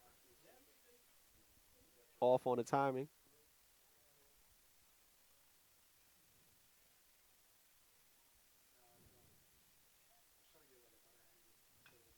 And he grounds this one. Can he beat the throw? And he's out.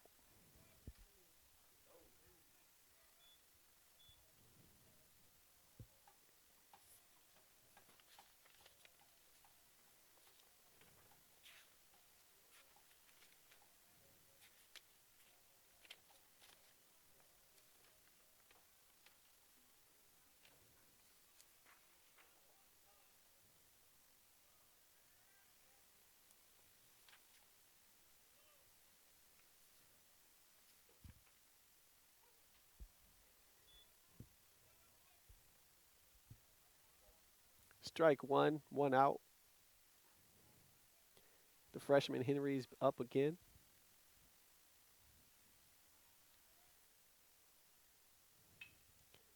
And this one is to center field, and this will be out number 2.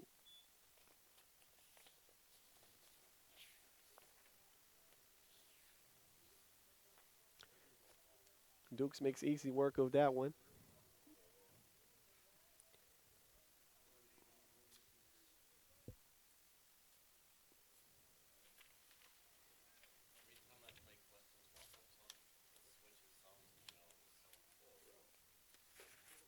And Kesson had to dodge that one. Smith just didn't like that at all.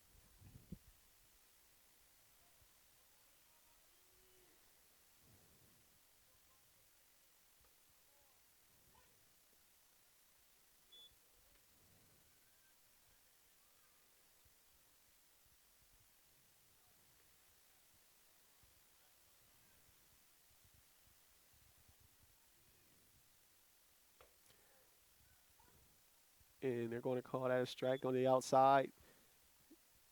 1 ball, 2 strikes, 2 outs. Can Smith get anything going for the Hornets? They just have not been able to get many people on base. That one kind of high. Ball 2.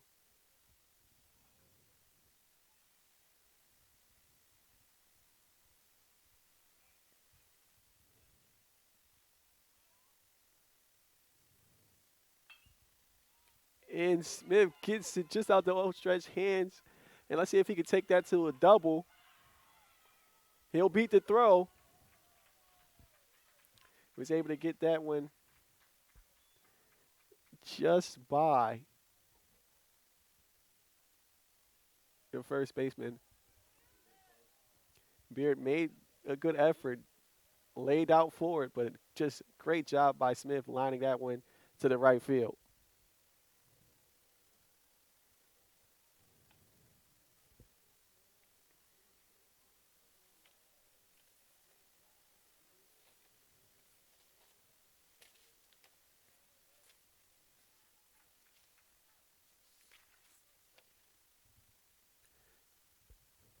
Huge moment here. See if the Hornets can get a run. Don't want to leave anybody stranded on base because it's just been so hard to get people there so far. And that one inside, but they're going to call it a strike. Good job by Outman.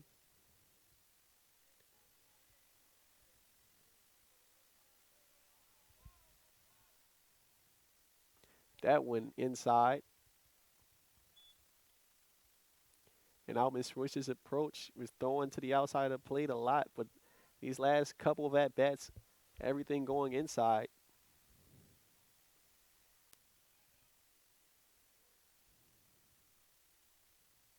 So 1 ball, 1 strike. Masonette pops it up. And Rosario will make easy work of that one. So that'll be the third out as we head to the top of the 7th inning. Scores 6-0, Norfolk State.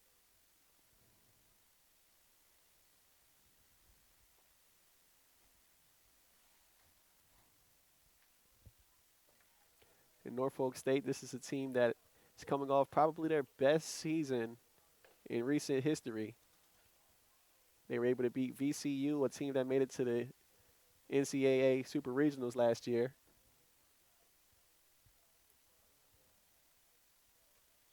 Also had a 13-game winning streak, which is their longest in school history last year as well.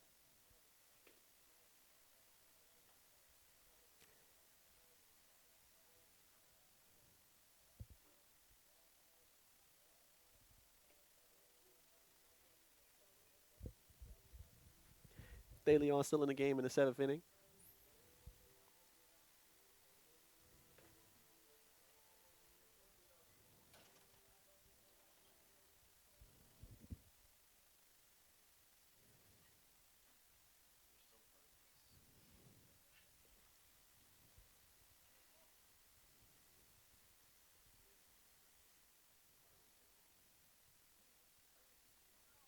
Roger Hall up to bat.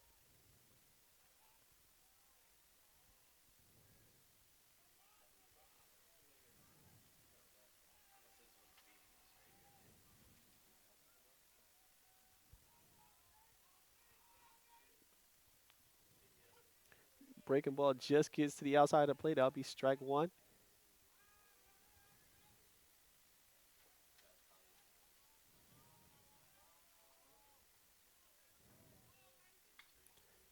Hall fouls that one off.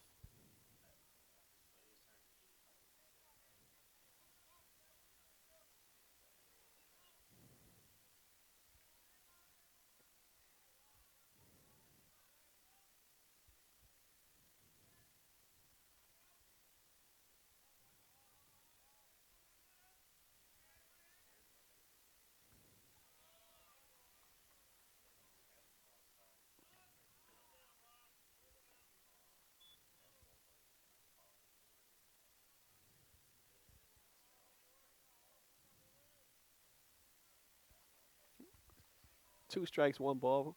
Roger Hall still at the plate. That one outside again for ball 2. And Hall is just extremely close to the plate.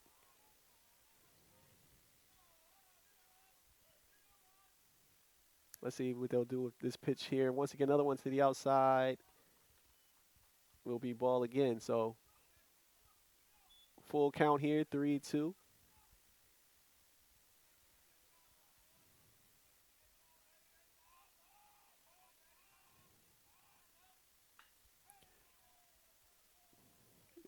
And another foul ball.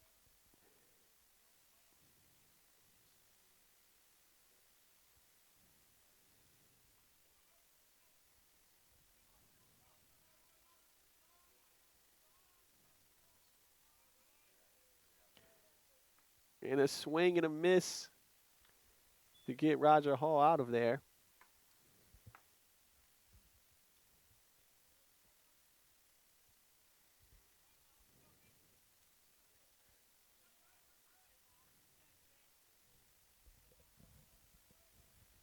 And Voss is back up again. He's caused some trouble for the Hornets. Couple of runs batted in.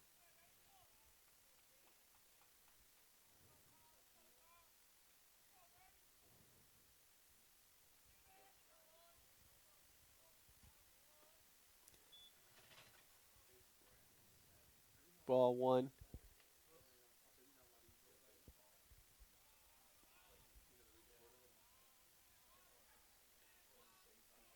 De Leon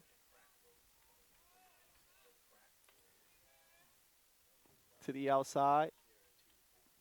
Ball 2. 0 strikes.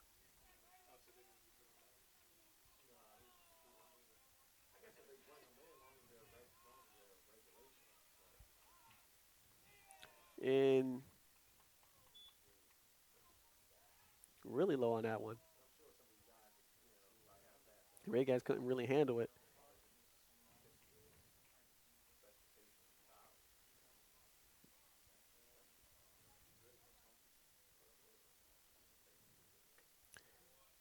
And De Leon will walk Voss.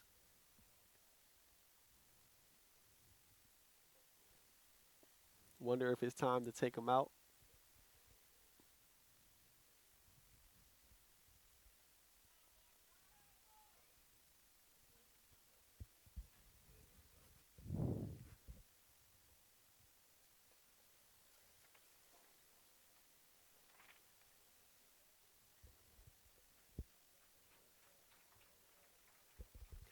So De Leon had a good effort, toughed it out after getting hit by a pitch, and was able to go a couple more innings, but you can see he's a little fatigued, lost some control of his last couple of pitches.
Travis Dill's now in for relief.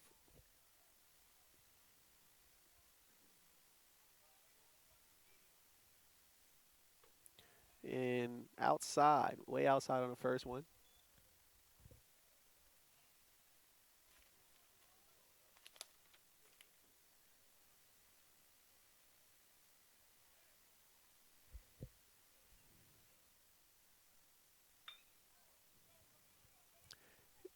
And see if they can turn two. Cannot. But still will be 2 outs.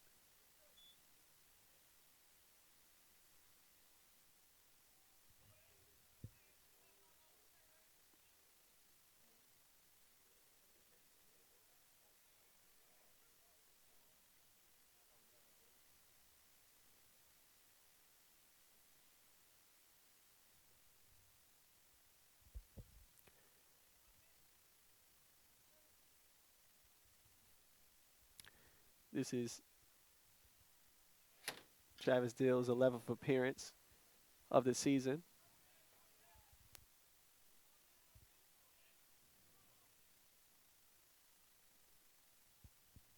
Israel Herrera's up to bat again. He's batting in the 400s in conference play.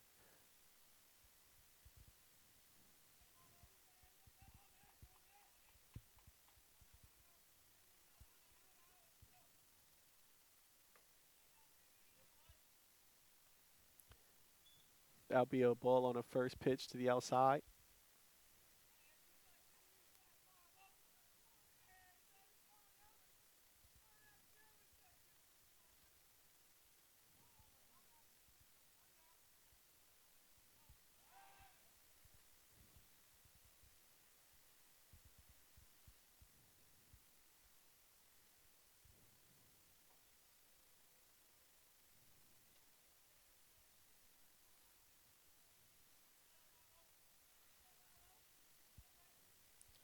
Trying to get something going to the outside. They're going to try to pick him off. It looks like they got him. They're going to call it safe.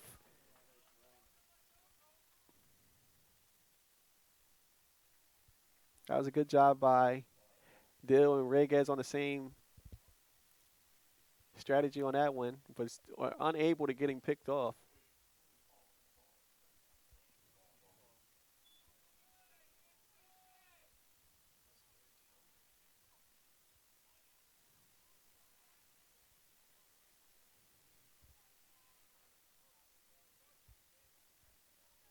In Norfolk State, they've been able to steal a lot of bases today. I believe that's their third of the game. They've forced a few errors as well with their activity on the base.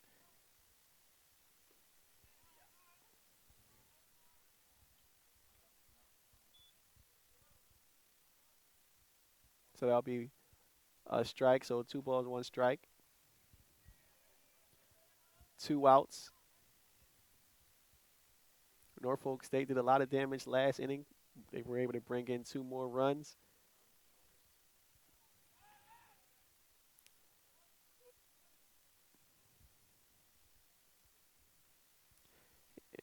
And just wondering if Dill is getting a little distracted, with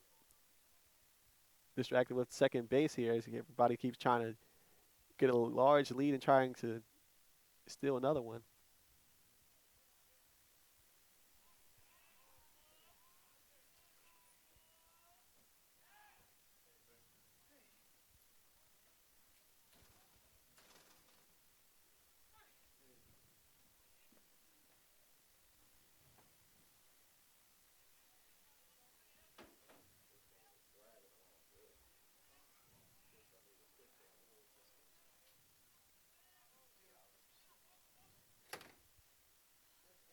Dill gets a swing and a miss.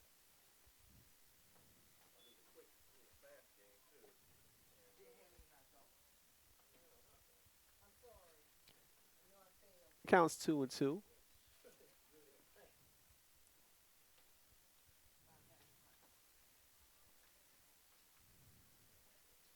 Herrera, the catcher,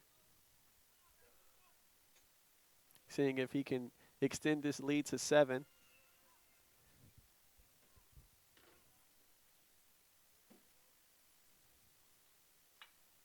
And up the middle, Smith will make a play, and that will be out number 3.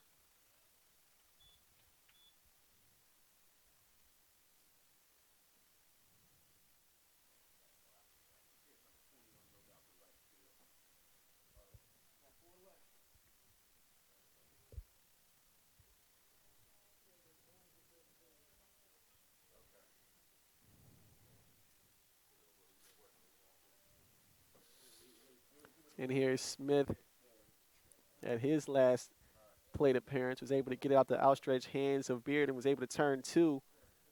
Gets to second base. You see him sliding out. There's Mason Net. He was able to get some contact on it, but it was popped out. And that ended their inning last time out. And you can see just a couple of pitches was thrown to the inside against Smith. And this is showing where Herrera grounds out to Smith in the bottom of the 7th inning, or top of the 7th inning.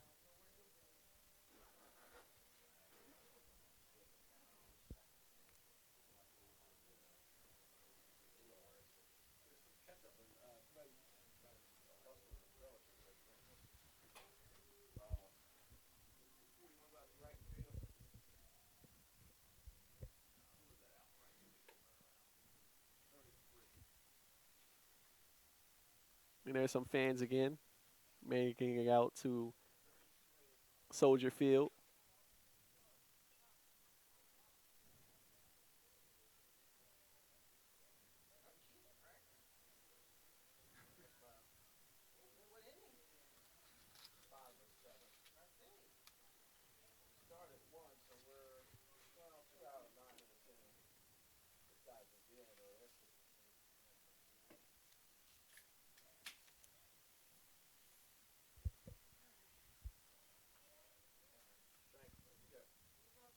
Philadelphia ball on the first pitch as Bentley's back up.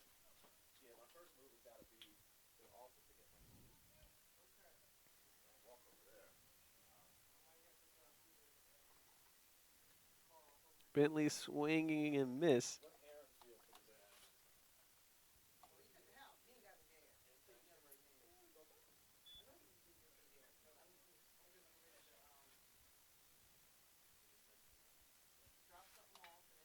Bentley pops this one up to center field. Dukes and Rosario are there, and Rosario will make the catch.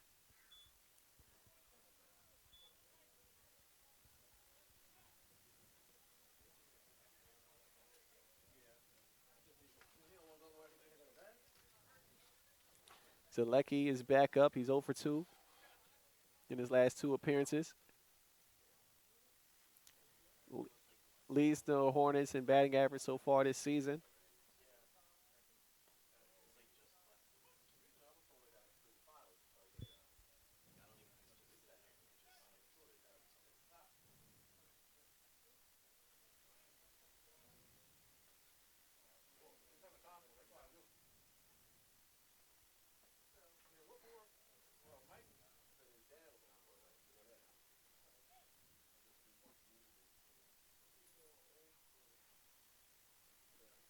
Zalecki couldn't get a lot of contact on that one. He will ground out.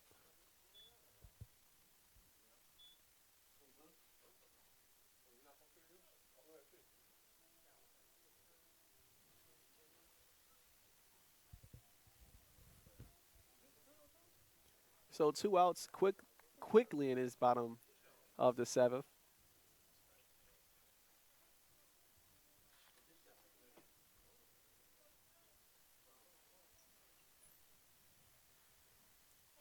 Hornets just have not been able to get much in terms of solid contact on it. When they have, they just haven't got enough power on it.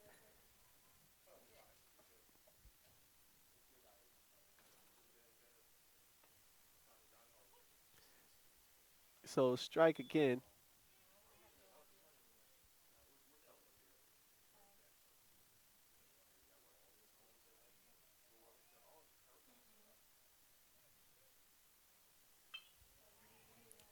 And Dukes will get that, and that will be out number 3. Norfolk State's just doing a good job fielding in the outfield. Dukes, Rosario showing good speed, good range, and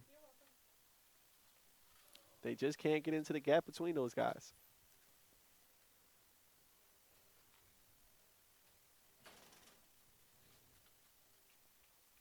Once again, we have doubleheader coverage. Two top teams in the MEAC North Division.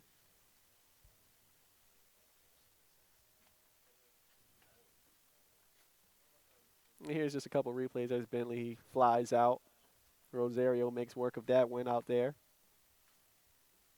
Zaleka, he grounds out.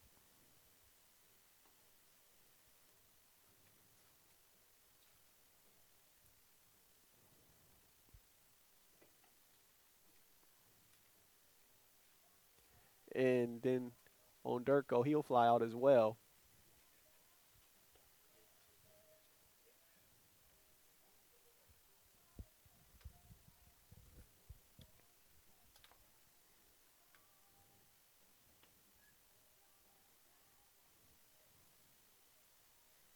And Dill is back out for the second inning for him.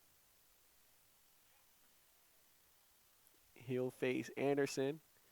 Anderson, not really a guy with power, but he's done a good job today, at least, running out a couple of ground balls.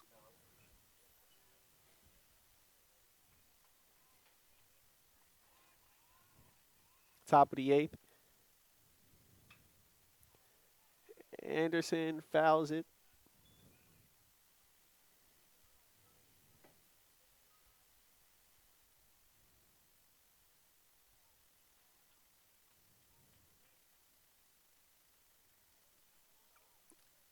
Deal to the outside.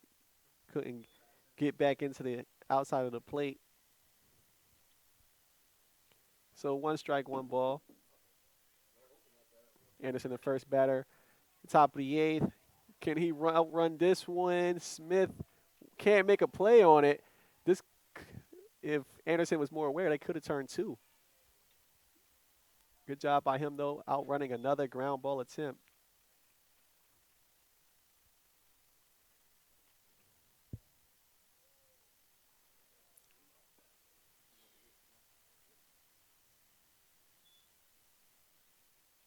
And Lee is back up. He scored his last time out.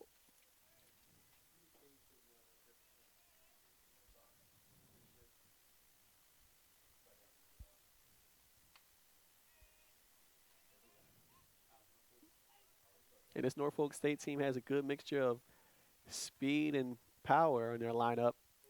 It's been throwing the Hornets off a little bit today.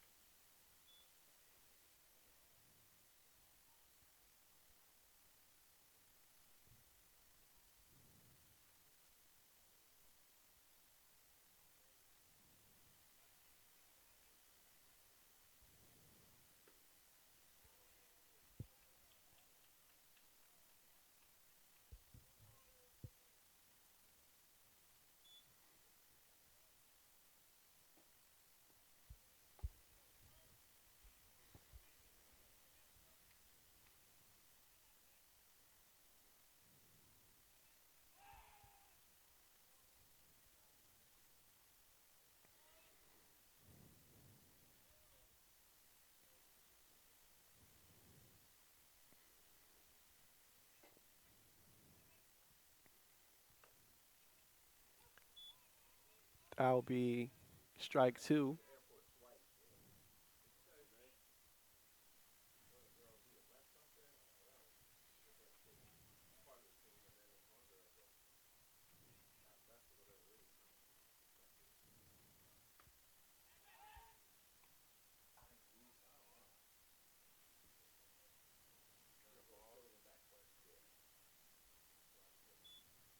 So actually 3 balls, 1 strike is actual count.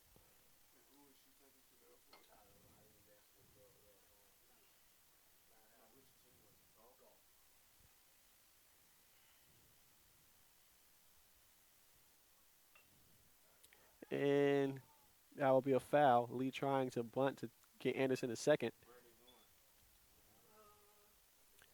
Still 3 balls, now 2 strikes. Full count. Anderson's on first. And all he is trying to do is just trying to get him, advance him to second base.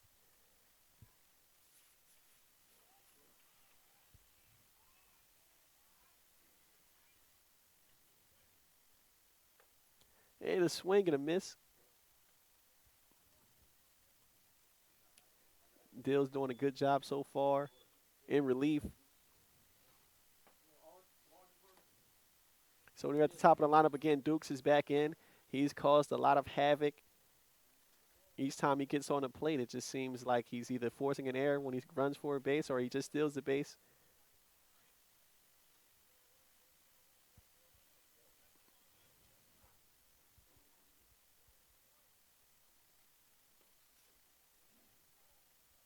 So ball 1 to start.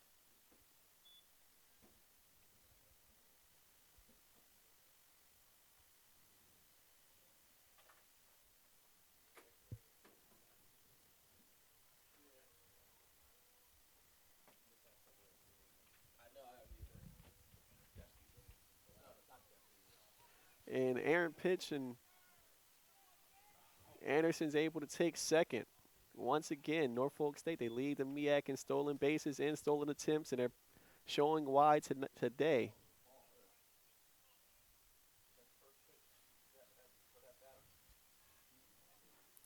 So, ball 2, 0 strikes.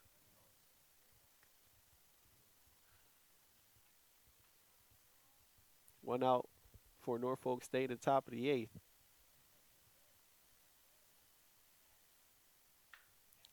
Lead to center field. And that will bring Anderson to third. So he did his job with the sacrifice fly.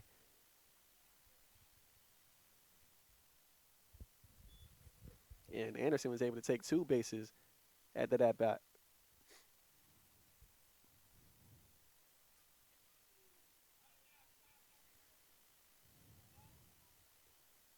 Mahidi's back up. Last time he was at bat, he brought 2 home. And he has a runner at third.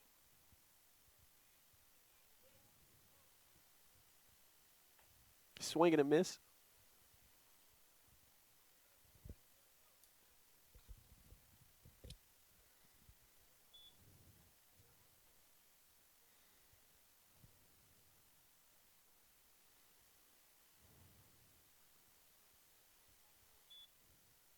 So ball 1, strike 1, 2 outs.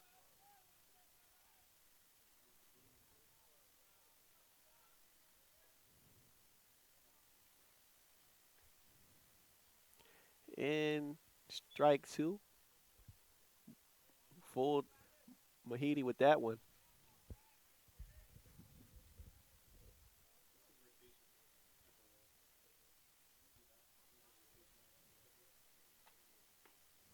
It leads to a swing and a miss, and Dill is dealing right now. Had Mahidi all off balance on that at bat.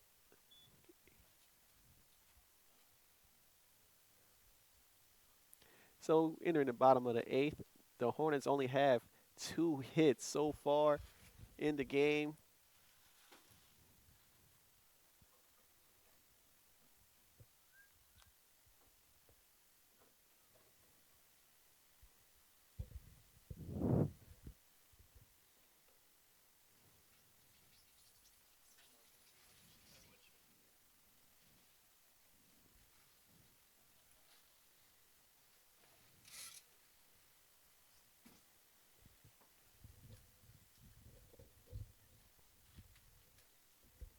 Outman has been as advertised.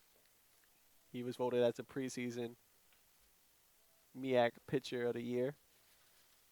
When we're going to the replay, Anderson, for the second time this game, was able to beat out a ground ball.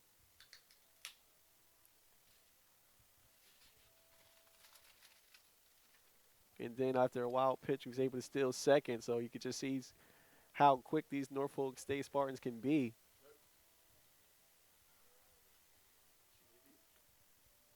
and he was get all the way up to third after the sacrifice fly, but that's where he would be left stranded. Score is still 6-0. Jacob Bartley's up to bat.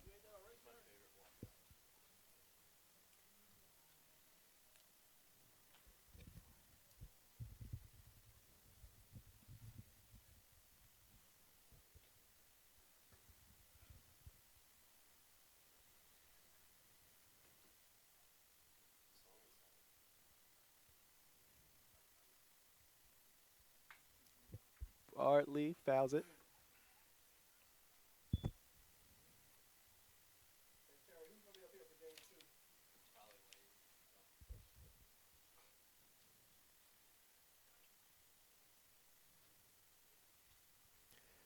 Bartley's actually batting over 400 when he's the leadoff batter so far this season. 7 for 17 in his plate attempts.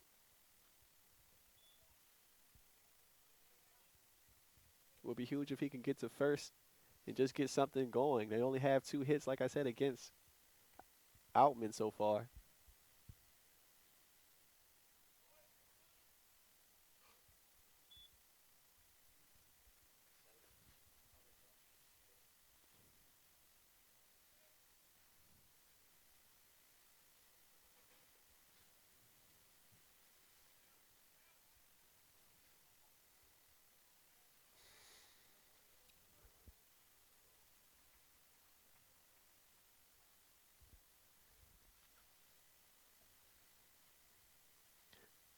Two balls, one strike.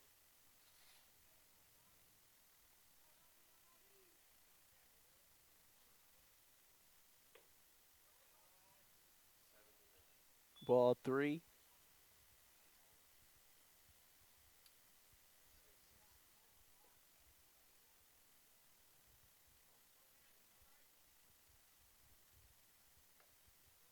Outman again. This time he'll walk Bartlett.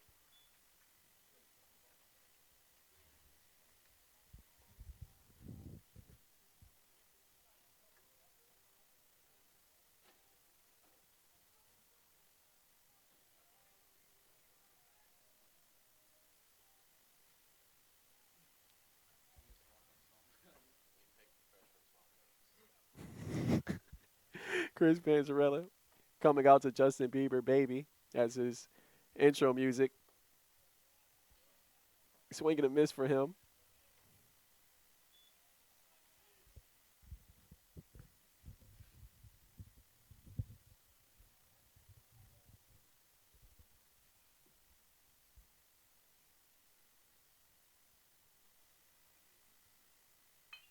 Panzarella.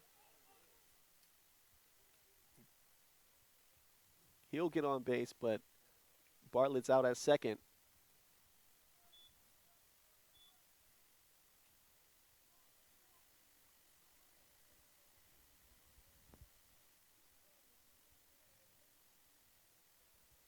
And Enriquez is up to bat.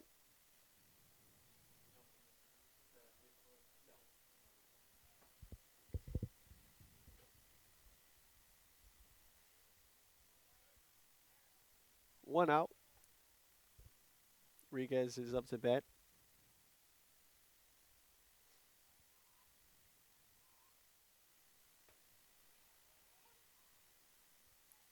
That'll be a first pitch strike.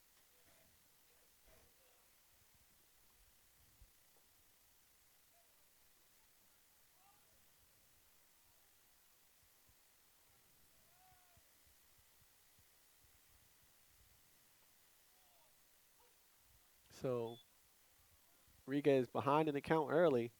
2 strikes, no ball.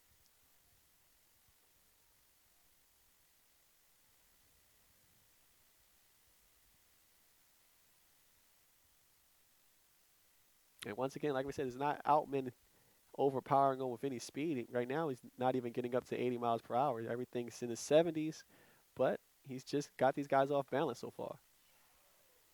And that one is called strike. Enriquez disagrees. There'll still be 2 outs anyway. Henry's up again.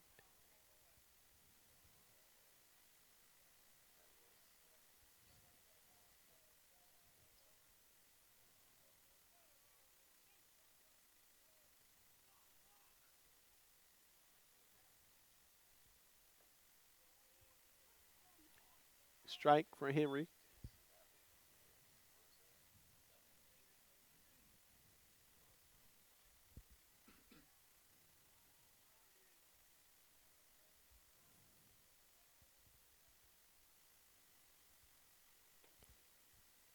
And strike again.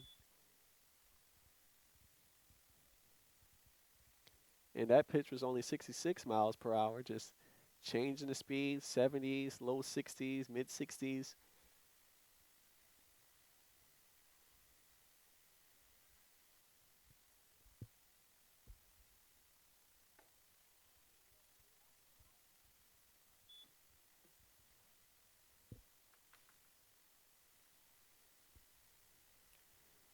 So the count's 1 ball, 2 strikes, 2 outs, bottom of the eighth. The Hornets only have 3 hits so far in the game.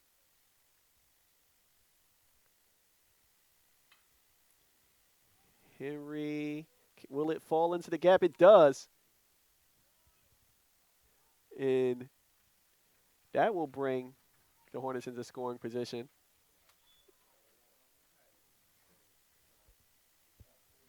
Big time hit there by Henry.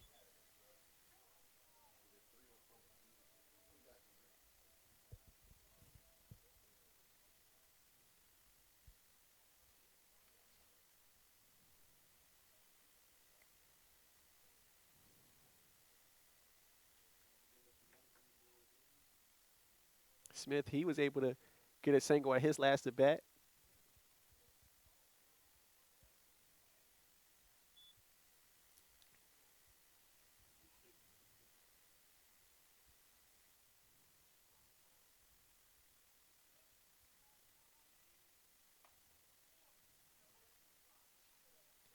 And they called that one a strike. Looked a little low.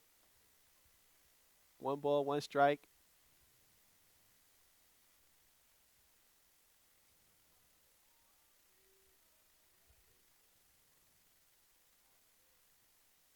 That one to the outside, trying to catch Henry, trying to steal base, but Henry smart enough, got back to first.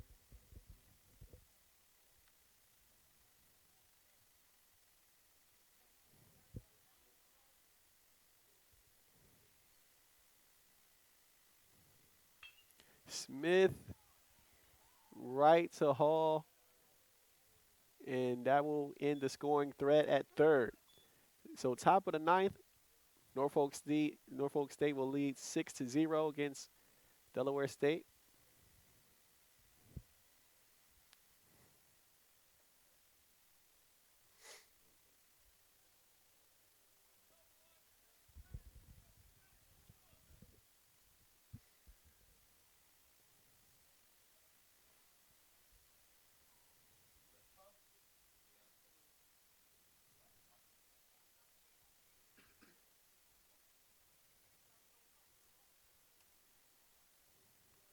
Here's a replay. Panzarella started off grounding it off. He was able to get to first, but Bartlett was out at second. And then Henry was able to get in the gap between Norfolk State's first baseman there, and then Smith line drive right at Roger Hall, and that will end the scoring threat, which was Panzarella, who was at third.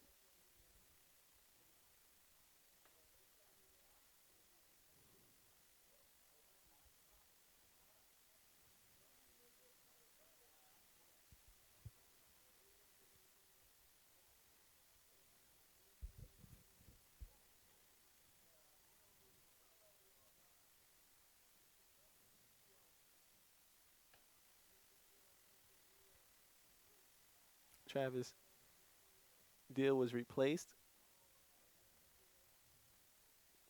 by Garrett Coverdale.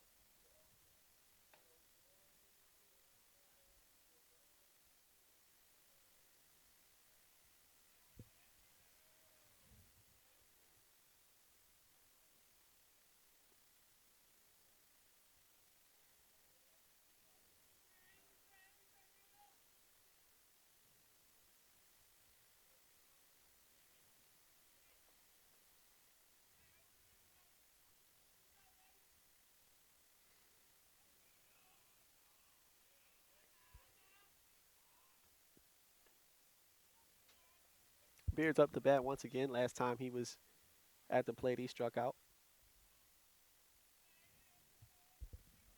He's 3 for 4 on a day.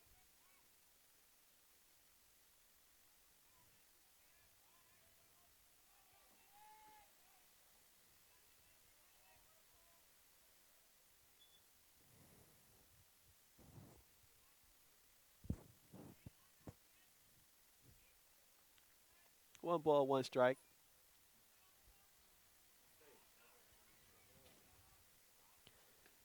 Another one's to the outside by Coverdale.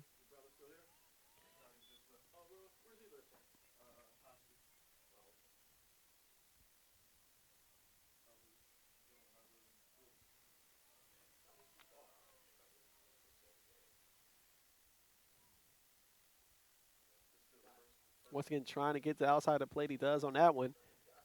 2 strikes, 2 balls.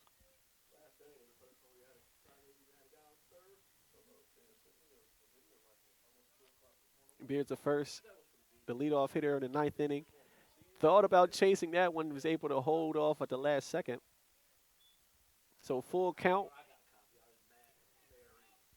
And hopefully Coverdale doesn't feel too pressured to give him one in the strike zone because Beard's done a terrific job so far. And he'll just walk him.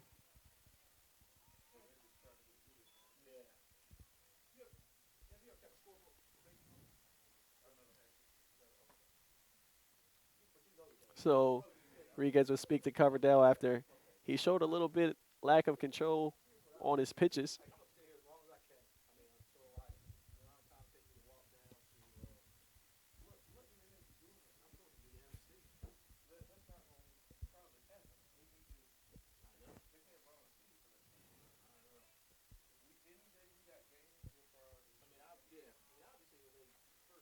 Hall back up to bat.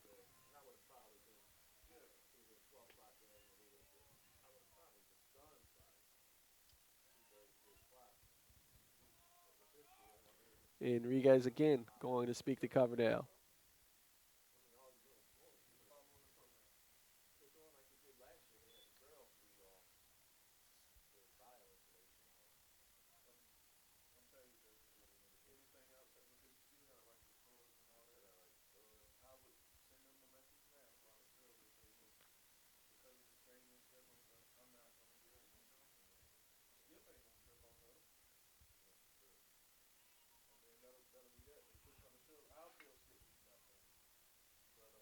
Coverdale fouls that. I'm sorry, Hall fouls that one off.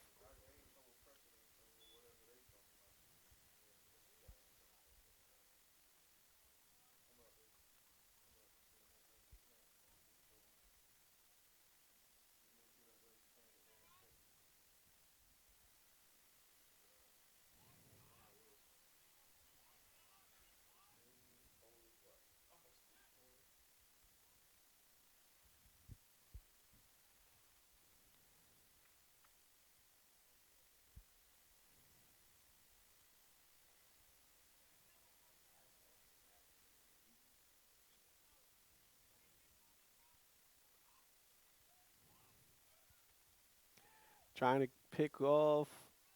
Beard was unable. And once again, Norfolk State doing a great job stealing bases, pressuring the pitcher, getting him a little bit off his game for all the pitchers that's been on the mound.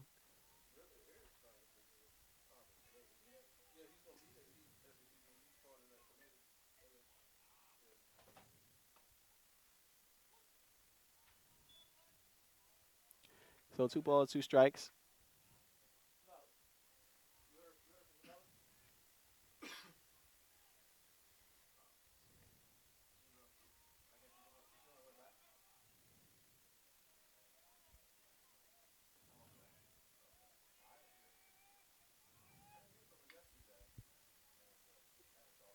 In Hall.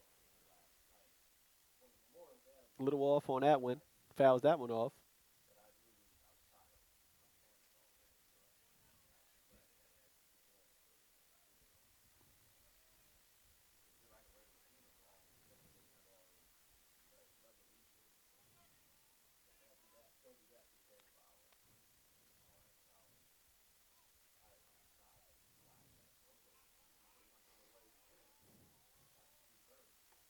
Swing and a miss.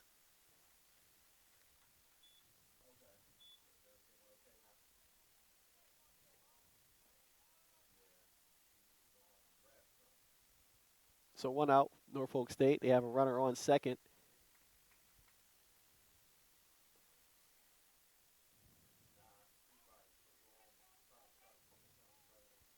And they've gotten some excellent leadoffs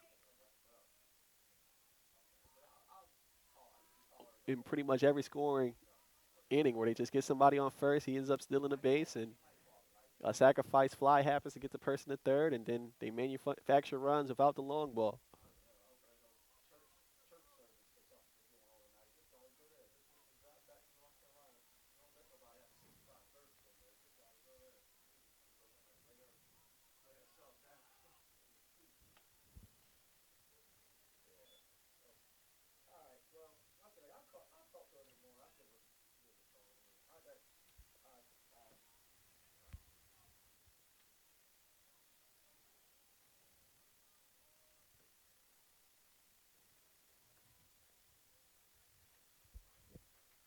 One ball, one strike. Voss lays off on that one. That'll be strike two.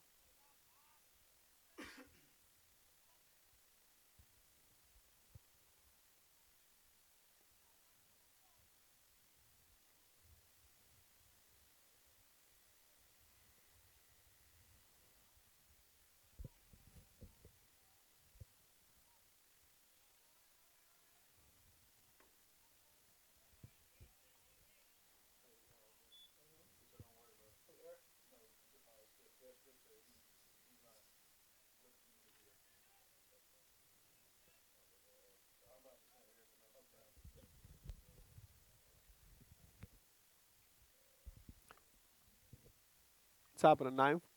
Ball, two balls, two strikes, one out. Voss swings, and it'll be foul.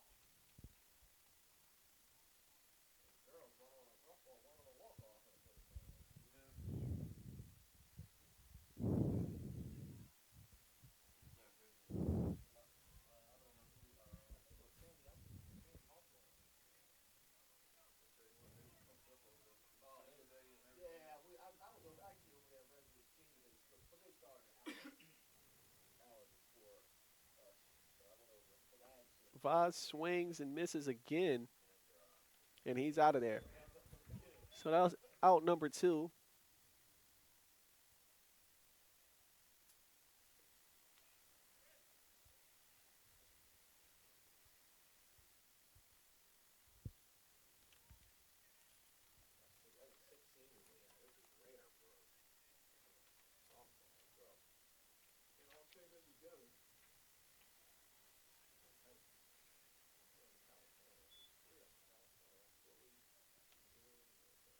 And looks like Kevin Granger is in.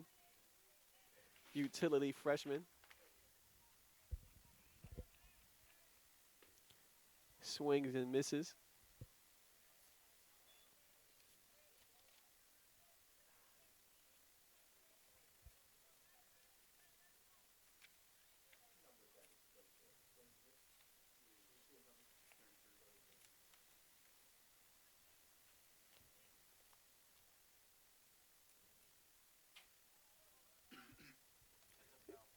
And looked like Granger might have tipped it, but they're going to allow the runner to advance anyway. So now we have a meeting here.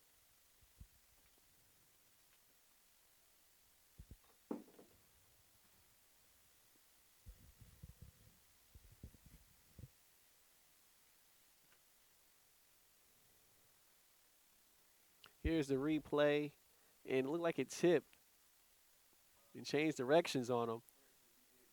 Let's see if we can get it frame by frame. This is just good camera work here by. Kind of hard to tell if he tipped it or not. It's pretty close. Looks like he tipped that. But won't matter anyway. Hornets are able to get him out.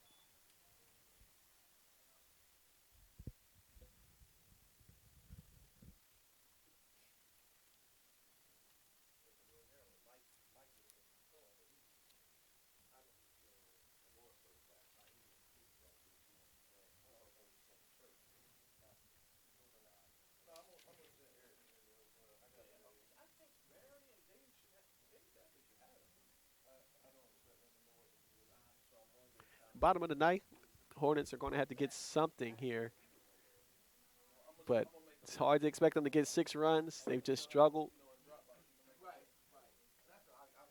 Outman's looking to throw the complete game here.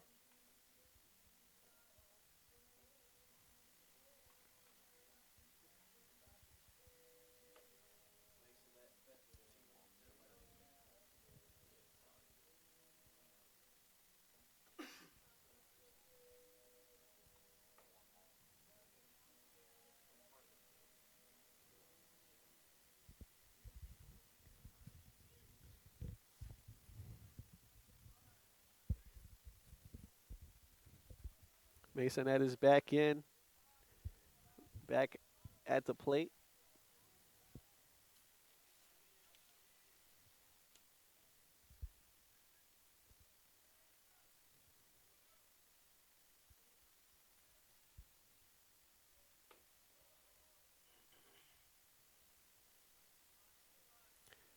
Strike 1 for Masonette. I'm sorry, it's actually, I think they might have called that one a ball. Masonette hits it in foul.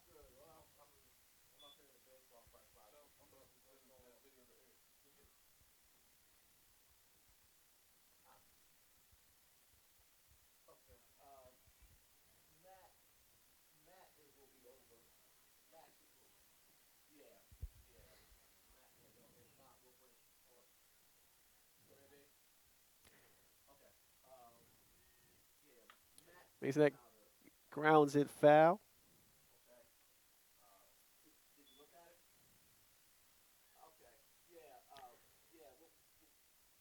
Masonette's normally very, very good at getting on base when he's the leadoff batter, as he is this inning, batting 324 on a season in these type of positions.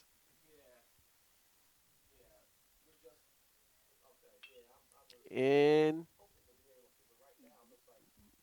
once again, it's just hanging in the air just a second or two too long, and Dukes will make work of that, and that will be out number 1. And a really clean game by Norfolk State, no errors. They've made all the plays they were supposed to so far in the outfield.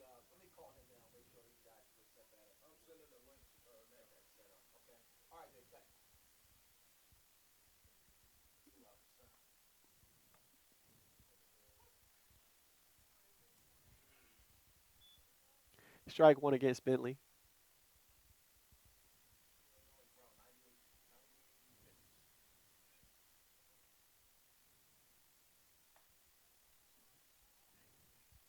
That one inside, ball 1, strike 1.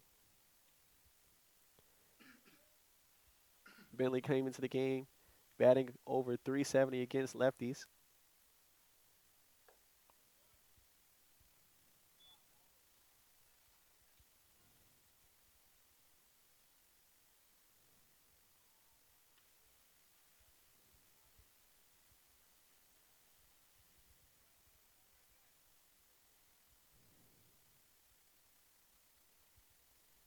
And that one low. Wonder if Outman's a little fatigued. Hasn't thrown too many pitches. But the last couple of them's been way out of the strike zone.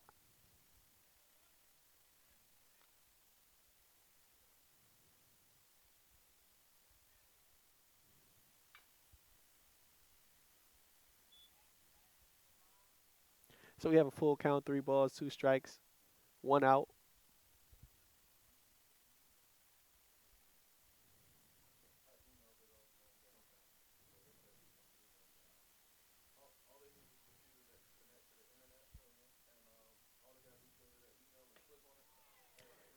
And got him looking out number 2.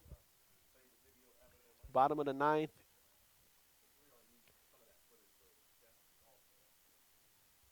And Beverly possibly can be the last batter of the first game. Sluggish performance so far by the Hornets. Offensively, just couldn't get much going. Couple of errors On the defensive side, it led to a couple of extra runs. Beverly going to call that foul.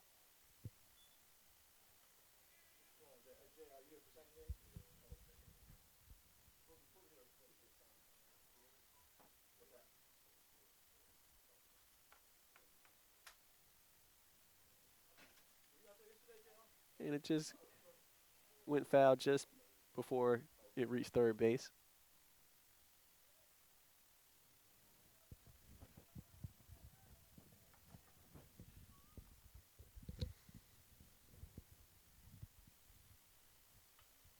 Beverly would foul that one off as well. 2 strikes, 2 outs. Outman still in the game, trying to go for the complete game.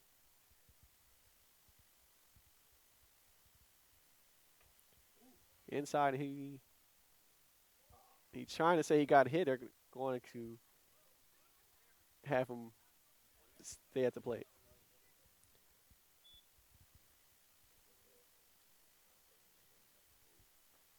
Looked like he did get hit.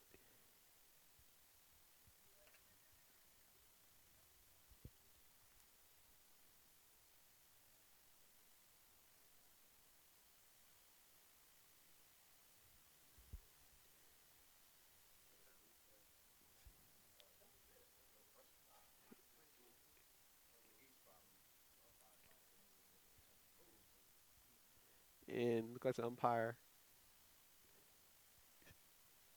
really changed the call. It looked like he got hit. I don't know if we have a replay of it, but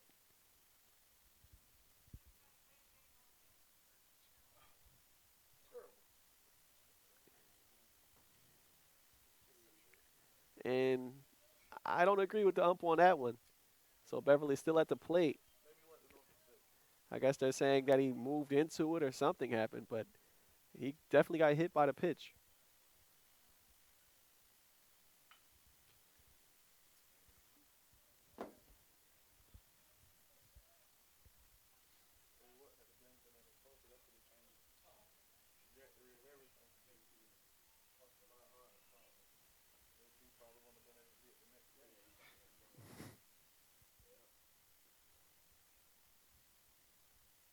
Setting up outside, and they're going to call that a ball.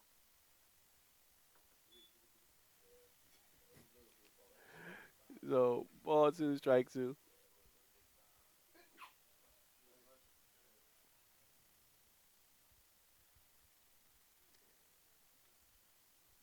Outside again.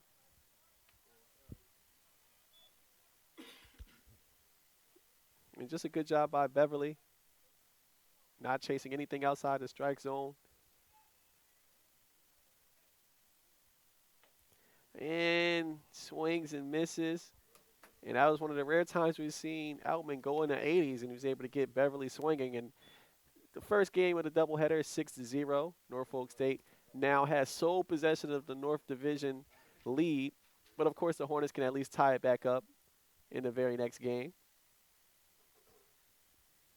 And also the Hornets won't have to face Outman in the very next game either. So that's always good for opposing teams.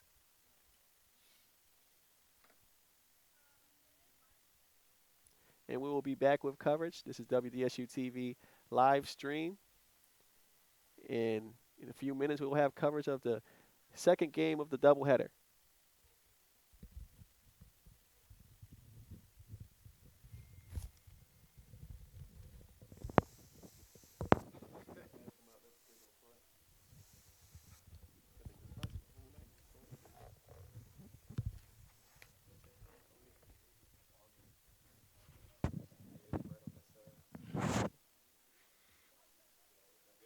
Yeah, it's just I had both of them.